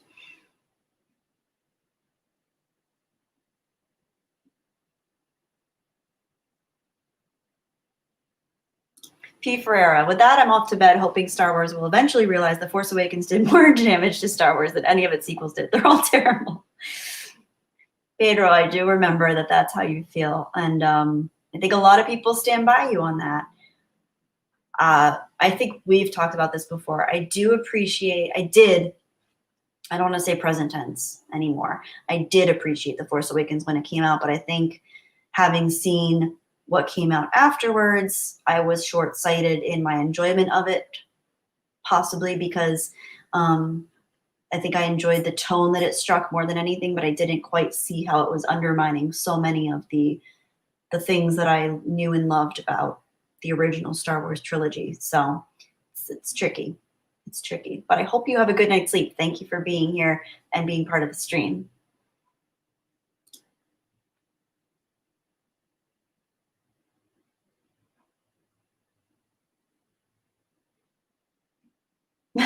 Megazord Jeremy, I wonder, should I just date a woman with Asperger's to have a mate? We'd be similar, but I worry we might be too similar to the point of conflict. Like Highlander, there can only be one.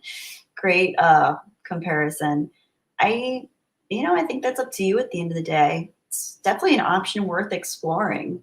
You might find that there's a sense of comfort in knowing that you would find someone that thinks similarly to the way you do and feels similarly to the way you do.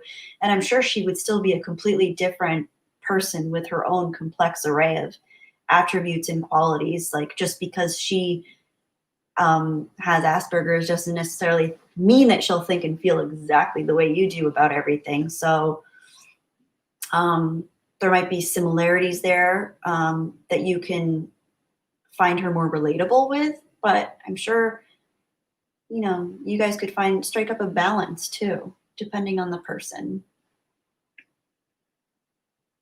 Yeah, lightsaber Force Awakens is not that bad.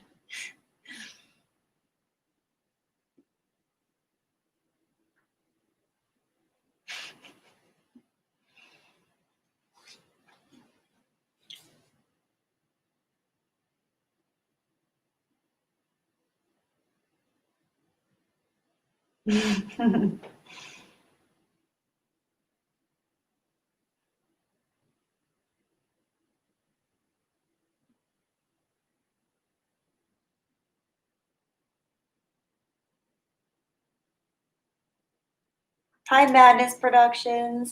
Oh, Will Gentry. Hi, Will Gentry. Welcome, guys. Andrew, Eric. Wait, are Saber and Ferrera still fighting? Come on now, guys. Hey, they both have valid points. They both have valid insights, and they both come from different perspectives and life experiences that have led them to believe two very separate things about one movie. If people can't agree on a movie, who's to say people should need to agree on anything? I think it's kind of cool when people have disagreements, as long as they can have, you know, interesting discussions and not hate each other for it. I think that's what we need. I think that's what's severely lacking. I don't think it's ever going to be possible for everyone in this world to be on the same page in any sense, whether that be spiritually, religiously, non-religiously, politically, even in terms of diet and I don't know, hair color preference. So how could we expect people to be on the same page with a movie that's proven to be clearly divisive in its experience for people? So I don't know. I think it's kind of cool. I think the important thing is to acknowledge the differences. It's crazy to me that people still get so upset that people have differences of opinion. But yeah, maybe that's something technology could help us with in the long run. It's finding a way to navigate those differences if technology were to be used for good. But unfortunately, I don't know that there are any brilliant minds working on that right now. I think it's all about raking in the dough from consumers. So we'll see. Maybe there will be a wonderful, brilliant philanthropist to come design a new technology to actually uplift the human race. Who knows? Oh no, I'm so behind. The chat skipped again. Crap. Hate when that happens. Oh, and then I see how far I have to scroll to get back. Oh man, I'm so behind. Okay, let me try to be faster.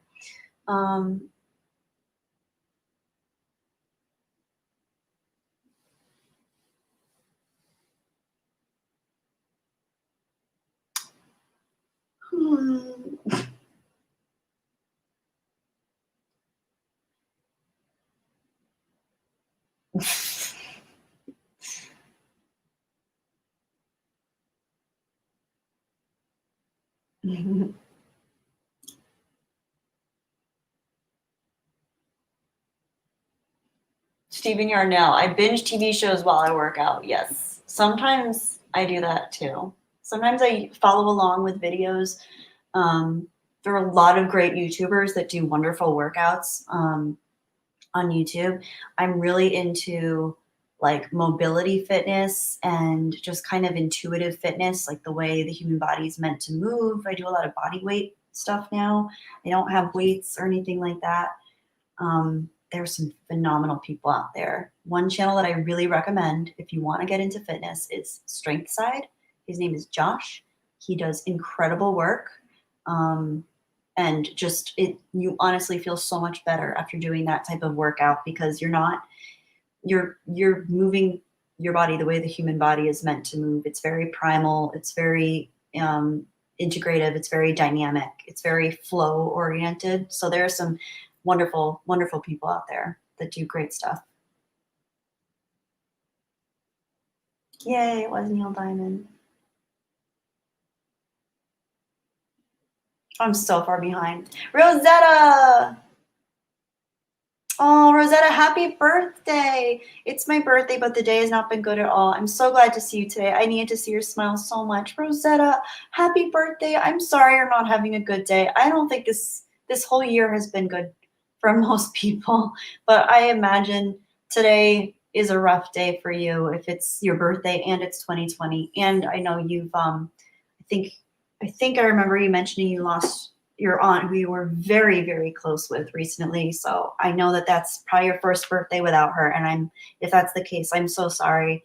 I hope you find a way through, and tomorrow's maybe a little bit brighter, but I don't want to invalidate you in any way either, because I know it's been a rough year. So I hope you feel better. I hope you have a good birthday, but if you can't have a good birthday, that's okay. You just do what you need to do and let yourself feel what you need to feel. I hope otherwise you're doing okay. You're awesome. You're a beautiful artist and an incredible crafts person. You have a lot to offer. So I hope you know that. I'm sure on some level you do. And I'm sure on some level, I'm sure on many levels your hubby lets you know how awesome you are, but I hope that comes intrinsically from your heart too.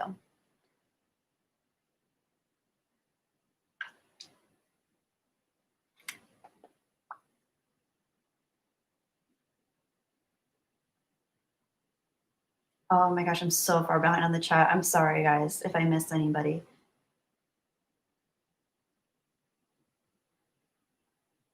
I'm getting hungry. What time is it?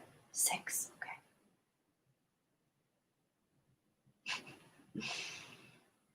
Ooh, Netlux TV. Great question. Okay. Netlux TV asks, what's the last really good film you've seen that stood out to you as being particularly worth recommending? Random question I might be asking, considering many of us have a lot of spare time. I said this earlier in the stream. A lot of people probably still think I'm crazy. But the Australian film Muriel's Wedding, I absolutely loved. It has absolutely phenomenal stand-up performances by the entire cast, but particularly the 2 female leads are phenomenal. The movie beginning to end, it is a close to perfect film. It is not just a romantic comedy or a chick flick. It is grounded in a lot of really deep human experiences, and I think it delves into a lot to do with ego and dissatisfaction, and it seems very relevant, even more relevant in some ways today than it was when it came out, I believe in 94, but it's very well done. The camera work is phenomenal. I actually loved the camera work. I found it very innovative for the time. The music's great. It's very moving. It's very touching. It's hilarious. At least for me it was, and I really recommend that. I know it's probably a strange movie to recommend right now, but I loved it. Also, one of my favorite films in the last several years has been A Ghost Story, starring Casey Affleck and I think it's Kate Mara, and it's excellent. It's a beautiful film. It's not for everyone. It's definitely a very slow, I wouldn't even call it a slow burn. It's just kind of like a slow disintegration, because when you first start watching it, it turns out to be something that you wouldn't entirely expect it to be. I don't want to give anything away though, but it's a beautiful, dark film. What else recently? Man.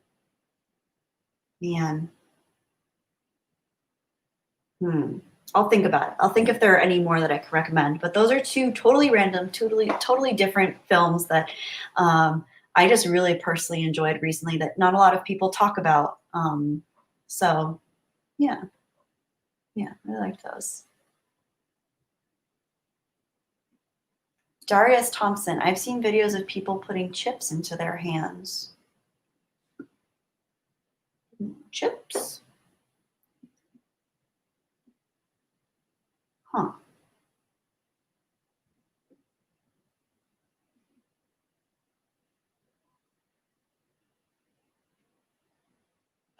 Megazord, Megazord Jeremy, I'm an INTP personality, which Neo is part. I'm meant to unplug from the Matrix. I guess I'm a Keanu Reeves, LOL. Hey, that's good. You know, you want to be awake. That's one good thing. We all want to be awake. Oh, Ryan Dyer, that's really sweet. I just use Twitter for wishing people a good day most of the time. If one is going to engage with the Twitterverse, I would suppose that that is probably the most positive and cognitively beneficial way to do so, and socially beneficial way to do so if you must. So good for you. That's cool.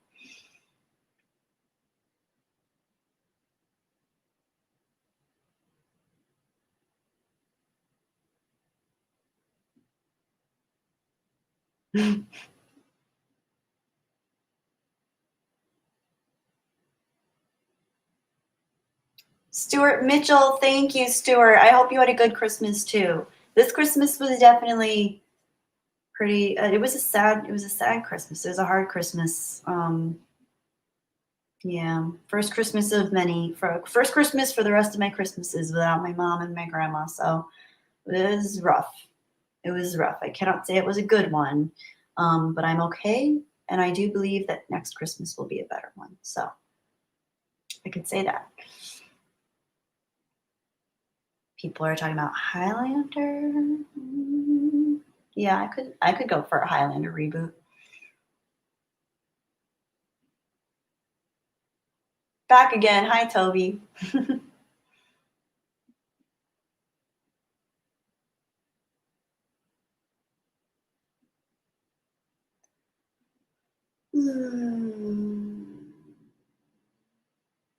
Toby, yes, we're up for a joke. Please do. Please do tell us.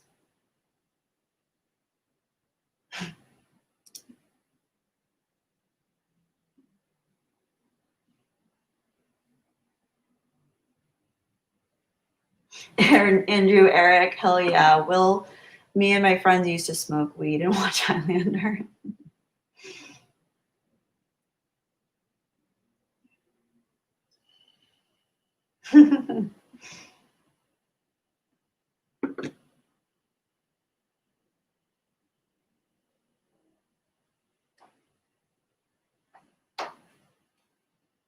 Oh no, the chat jumped again. I'm behind again. I'm sorry. Hi, Darren, like my father before me. Good to see you. Um,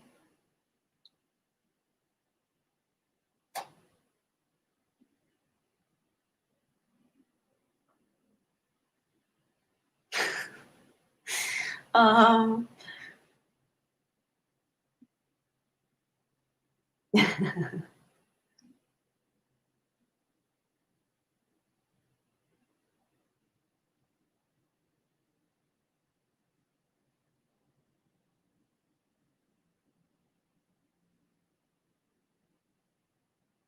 okay, guys, sorry. I know I'm like frozen right now, but I'm just trying to make sure I'm caught up with the stream.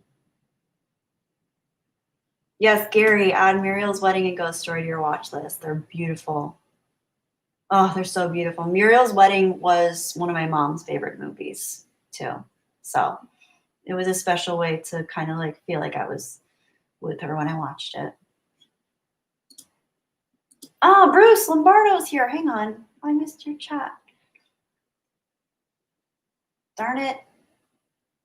Oh, so frustrating. Oh, here you are. Okay. Hi, Bruce. Thank you for your super chat. $14.99. Thank you so much, Bruce. You need to have some good coffee and maybe bubble bath. You're always trying to push positivity and you never read people down. Many of us could learn something from your benevolent soul. Thank you, Bruce. Yeah.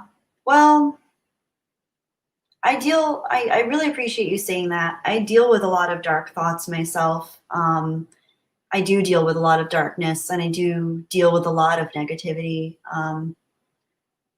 I find that for me, one reason I want to try to get people to see things in a more beautiful light or more understanding light, maybe I should say, is that I've seen what um, I've seen how much people can hurt others by pushing their beliefs and pushing their judgments onto people. Um, I've seen I've been hurt by that in the past historically, and I deal with a lot of, you know, a lot of mixed feelings when it comes to a lot of different human elements in my own life. So I do try to always be positive with you guys. It doesn't necessarily mean it's an accurate reflection of who I always am. I do struggle with anxiety, with social anxiety, with a lot of existential anxiety. And I do have days that are just really hard. And you guys see me on days where I'm able to muster up the courage to stream and put myself out there and talk with you guys and connect. And I love it so much. But you don't see me on my worst days, because on my worst days, I could never sit in front of this computer and talk to anybody. On my worst days, I can barely get out of bed sometimes, you know. It's just, if it weren't for the other things in my life keeping me going, some days are just really hard. And I understand that a lot of you guys have your own struggles, and I never want to invalidate anyone's struggles. And I never want to be one of those people that forces positivity down other people's throats, because I think that's really freaking annoying. And I've seen people do that, and I understand it always comes from a good place.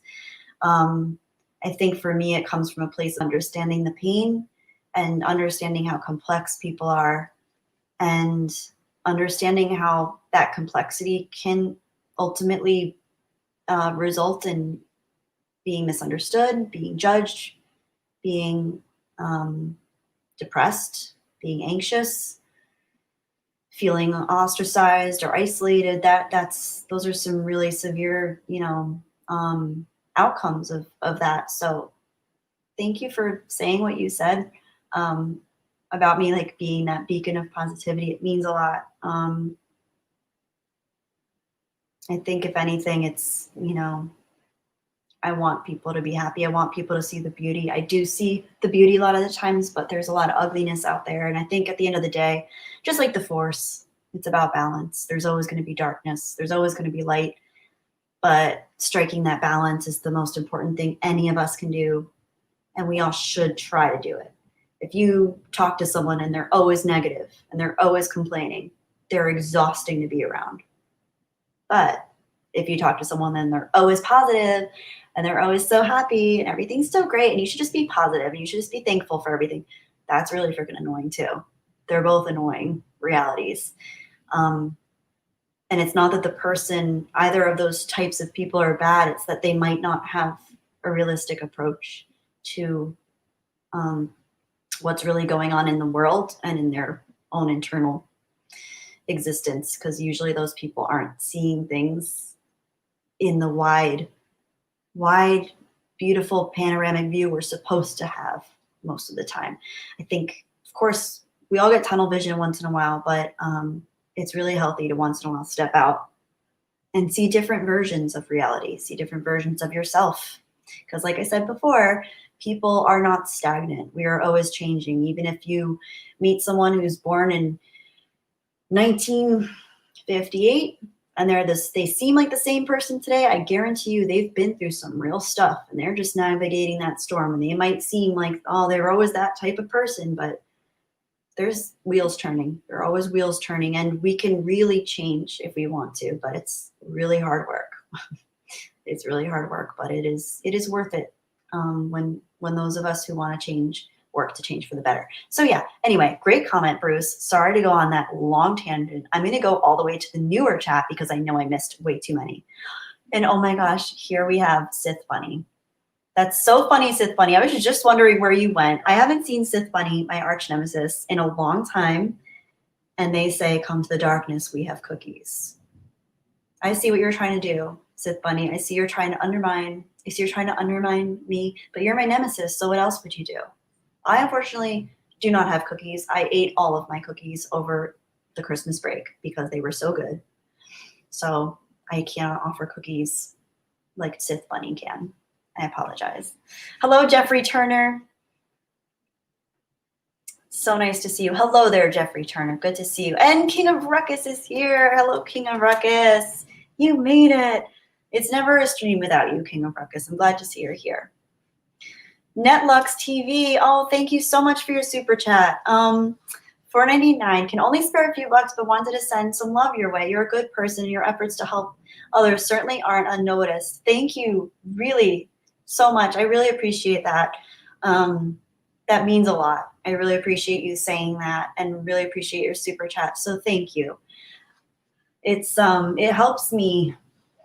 It helps me to talk to you guys, and a lot of you guys have opened up here to each other and to me, and I've learned so much about myself and the world after having started this channel, and like just started this channel basically to complain about a movie, but it ended up in me kind of realizing a lot of things about people and myself and how I viewed the world.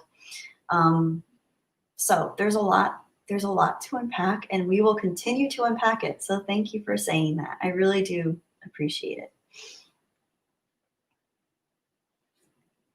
Thank you, Darren. I hope you had a lovely Christmas too. Oh, Darius, thank you. Darius Thompson. I've been following this channel for a couple months. However, I think that Star Wars Girl led me to your channel. Gotta love Anna. She is awesome. Well,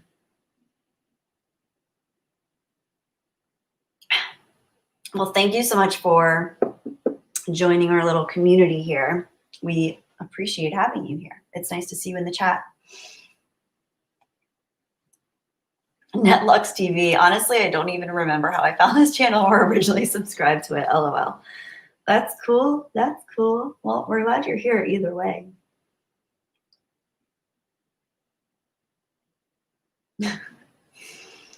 Oh man, I know I'm behind on the chat. I'm just gonna say now, guys, I probably will get going soon because I'm getting really hungry, and you guys know how I get when I get hungry. I need to eat. I do have mild anemia, so when I don't eat for more than like 2 hours, I start to get really shaky, and it's been over 3 hours, so I'm a little bit shaky, and I do need to eat. So I'm gonna try to keep up and read as much of the chat as I can, but I should get going soon.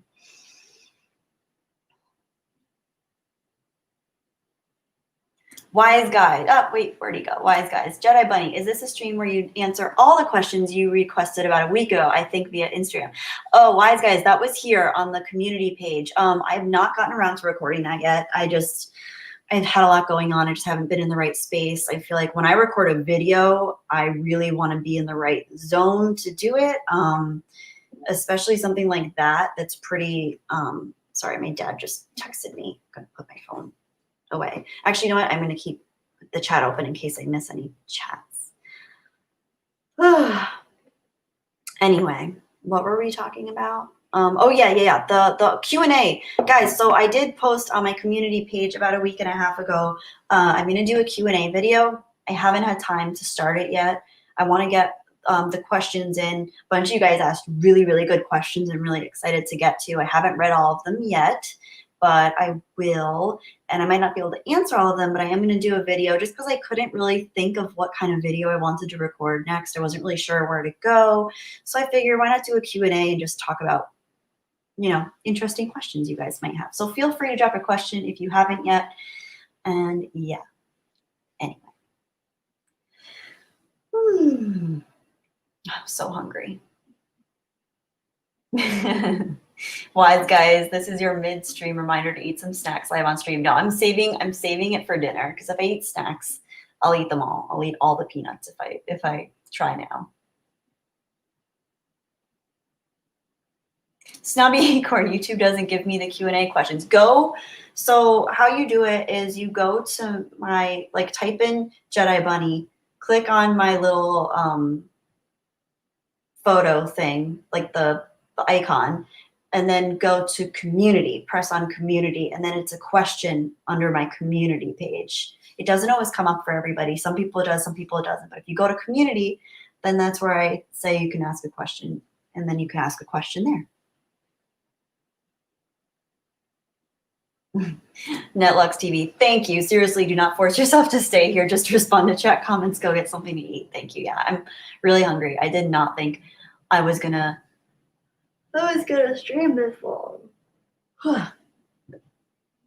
Aw, something nowhere, man. I found out about Jedi Bunny through Krista when she was known as Darth Barbie earlier this year. Yes, Krista. I love Krista. She's awesome.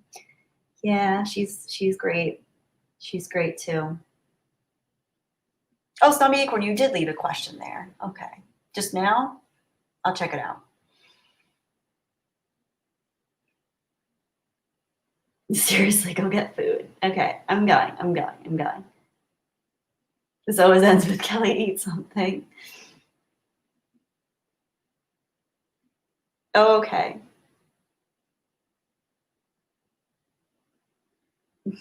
Sith Bunny, I have to say, it's good to see you here. Rosetta, you get anemic as well. Hugs. Oh, yeah, it sucks, man. I mean, I take extra iron, but sometimes it's just not enough. I just need food. Sometimes girls just gotta eat. Okay, now I'm going back in the chat. I'm just gonna go back down to the bottom.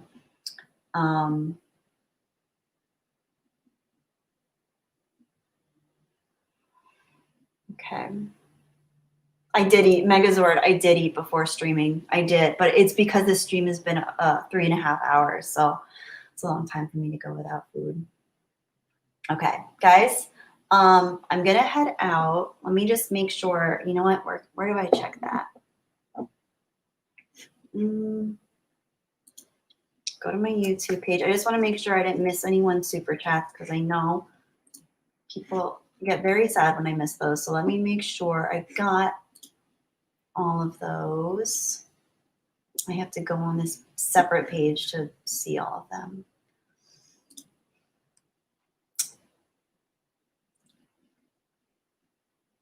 Okay. Supers. Where do I find it?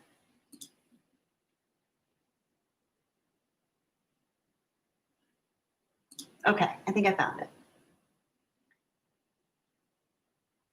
Yes, okay. Oh, B. Carswell wrote, Kelly, no one expects you to read all the comments. Thank you, B. Carswell. I appreciate you saying that. I don't know why that one didn't show up for me. Maybe I just missed it because I'm slow. I'm sorry. But B. Carswell, thank you for saying that. Kelly, no one expects you to read all the comments. Let me see if I missed anyone else. I think I got everybody. Oh, the Atlantean wrote, he sent me a $2 super chat, but I never saw it. The Atlantean, if you're still here, I don't know if you're still here, but thank you so much. Oh, and Gary, you wrote, oh, I didn't see this. I missed it.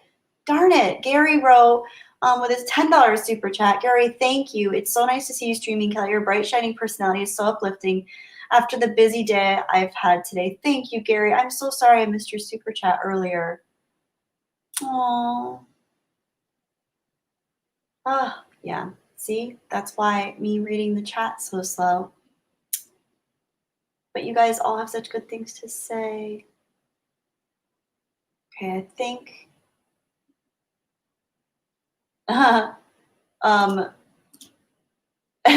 Polly D asked earlier, and I missed this one. Are you having a cold one? Heard you popping the top. No, it's actually a kombucha.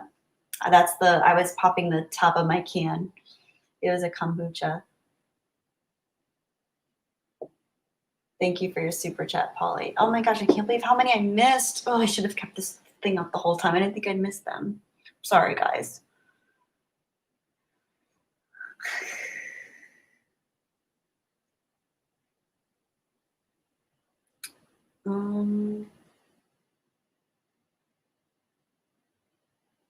Okay, I think I got them all now. Okay. All right. I think I'm back caught up. Gary, and then here's Gary. Oh my gosh, Gary, and with a $50 super chat. Thank you so much, Gary. Something for Nova to say. Making your way in the world today takes everything you got. Taking a break from all your worries sure would help a lot. Wouldn't you like to get away? Is that, wait, what song is that? I don't know what song. Hang on. Let me look up these lyrics, Gary, because I don't want to get the song wrong. I recognize the lyrics, but I don't recognize the melody. Making, making,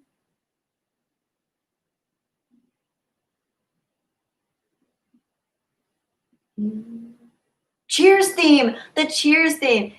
Yeah, that's what okay. Making your way in the world today. Take therapy. Yeah, I don't think I should, I don't know if I can sing that one, Gary, because I don't think Nova could sing that one either, because Nova's so young. I don't think she's seen Cheers yet.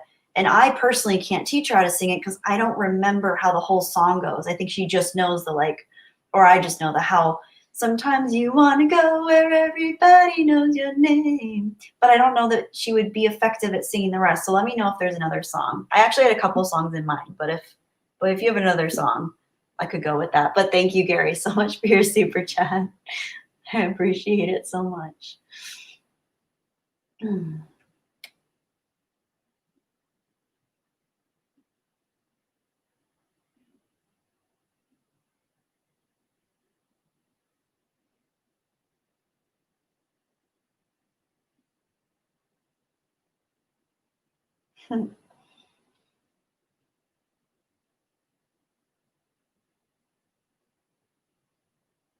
Sorry, guys. Okay.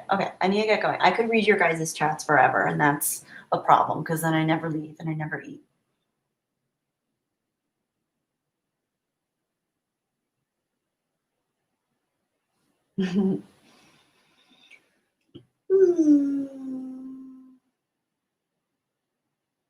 Sentience. Sometimes you want to go. And I always loved Frasier, too.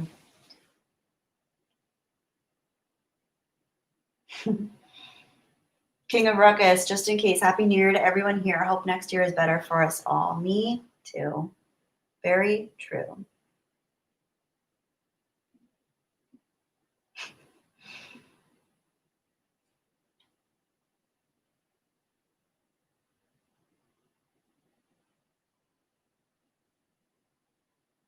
Yeah, and thank you to everyone who's invited me to do like collabs and streams with other people. I do have a long list of people that I've told that I will stream with eventually, and as you guys know, I barely stream on my own channel, so it has unfortunately and fortunately for many reasons, the list that I have of people that I still need to stream with has gotten quite long. So I will hopefully eventually get around to a lot of those people, and then eventually even more people. But right now, it is easier for me, especially this year with everything going on. It is easier for me to kind of stream on my own for now on this channel, and hopefully over time kind of branch out a little bit and go on other people's channels. But I have people that I've promised for a long time that I would go on their channel, so I have to do it. And sometimes that takes a lot of courage for me, because it can be a lot. So even with people that I've been friends with for years, it can be a lot of energy and focus. And I'm not, like I always say, I'm not the typical like extrovert. I can't just like hang out for hours at a time just like talking with people. Like this is different because I feel like I'm so engaged and tuned in with every comment. But when it's like real people in real time, sometimes I can get tired really easily. So we'll see. We'll see. Okay, now I'm getting a headache from being so hungry, so I really do have to go. You guys have been awesome. Like I said, I was really close to not streaming today, and I'm really glad I didn't chicken out because you guys have been amazing. This year has been really hard on all of us. This has been the hardest year I've ever faced. I never wanted to even dream of losing the people that I lost this year. It's been a struggle. The last couple of weeks in particular for me have been really hard. The last month has been really hard too. I'm hoping as time goes on, it gets a little bit better and I'm able to find my way and navigate and integrate these losses into my life in a healthy way. But right now it has definitely been a struggle. It's been very overwhelming. And sometimes I just feel like, I don't know, it's just very hard. So I really appreciate you guys being here and understanding. And it was just having great questions, bringing up great topics, making amazing comments and having fascinating discussions. It means so much. And I'm just really grateful to know that I can sign on here and you guys will be here. And it's beautiful. It's one thing in my life that it's one of the better things in my life, you guys here. So right now, especially this year. So yeah, thank you guys very, very much. I like that, Will Gentry. We never slay our demons. We just learn to live above them. Okay, so before I sign off completely, let me see who else is streaming right now live, and I will tell you who is so you can go check them out. Right now, we have the Dark Council still going on with Abu Nas on Abu Nas's channel. He's got a lot of great people on there. The Dark Council is awesome. If you haven't checked them out, check out Abu Nas's channel. If any of the mods in the chat have a link to Abu Nas's channel, feel free if you want to. Not telling you what to do because you guys are awesome just for being here at all. But if you feel like it, feel free to drop a link into this. Oh, you know what? I can do it. Oh, I can do it. Hang on. Copy link. I can do it myself. Look, I'm going to drop it in the stream right now. I forgot that I could do this. Here it is, guys. Hang on. Paste. I just pasted the link. I'm so proud of myself. It's so stupid. I'm sorry. But that's the Dark Council. They're talking about Luke Skywalker. Oh, they're talking about, no, I think they're talking about Star Wars Theories' reaction to Luke Skywalker and Pablo Hidalgo's reaction to that and how he's just kind of being a social media bully. So, you know, and the Dark Council is very entertaining. They're very fun. They always have great streams going on. So definitely check them out. And right now, none of the other channels that I can see, at least, because sometimes they don't even show up, are live. So I would recommend them anyway. So enjoy. Thank you guys for being here. I've missed you, and hopefully next time won't be so long. I'll try to give you more notice, but it can be hard. It can be hard to give earlier notice. So I'll always try to, though. So thank you.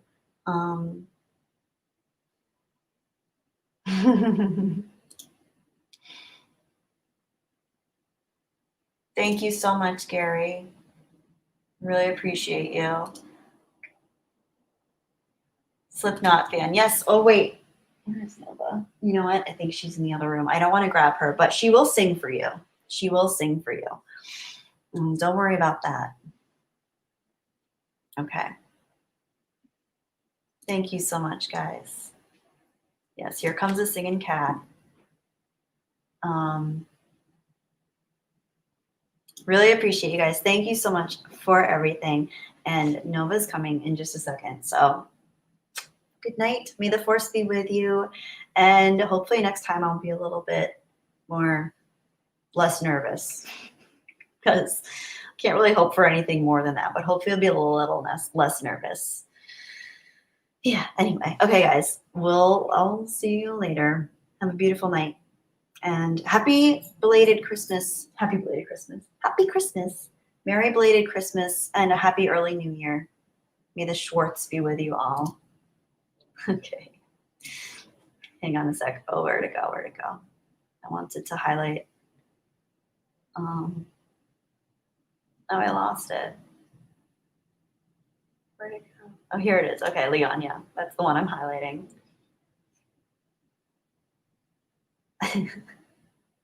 Okay, guys. Here's Nova. She's coming. Oh, hello everybody. Thank you so much for coming to the stream tonight. I know my mommy was really nervous because it's been a hard year for everybody, but mommy's been a little bit sad this year, so thank you so much for coming. I want to sing a song for you tonight, but I'm thinking about which song I want to sing. They suggested a really good song, but unfortunately, I'm only a 6-year-old cat, so I haven't seen Cheers before, and I don't know the entire I don't know the entire song and the melody and how it goes. So let me think if I can think of another song. Let me think. Hmm. You know what? I know. Okay. Okay, give me a second, guys. I'm getting prepared. Okay, here we go. You ready? Friday night and the lights are low. Looking out for a place to go. Ready to play the right music. Dancing in the swing. You come to look for king. Dun, dun. Anybody could be that guy. Night is young and the music's high. Ready to play the rock music. Everything's fine. You're in the mood for a dance. Dun, dun, dun. And if you get the chance, you are the dancing kitty. Young and sweet are the 17. Dun, dun, dun. Dancing kitty. To the beat from the tambourine. Oh, yeah. You can dance. Okay. I'm sorry, I got a little bit carried away. I love ABBA, and I love Dancing Queen, and I just lost myself a little bit. So anyway, I hope you guys really enjoyed the song, and I love you, and my mommy loves you, and we hope you have a good night. I'm losing my voice. Anyway, I'm just proud of myself for being able to talk and sing it all, because after all, I am just a little cat. So anyway, may the force be with you. I love you all. Have a beautiful night. And yeah, goodbye. I love you. Goodbye.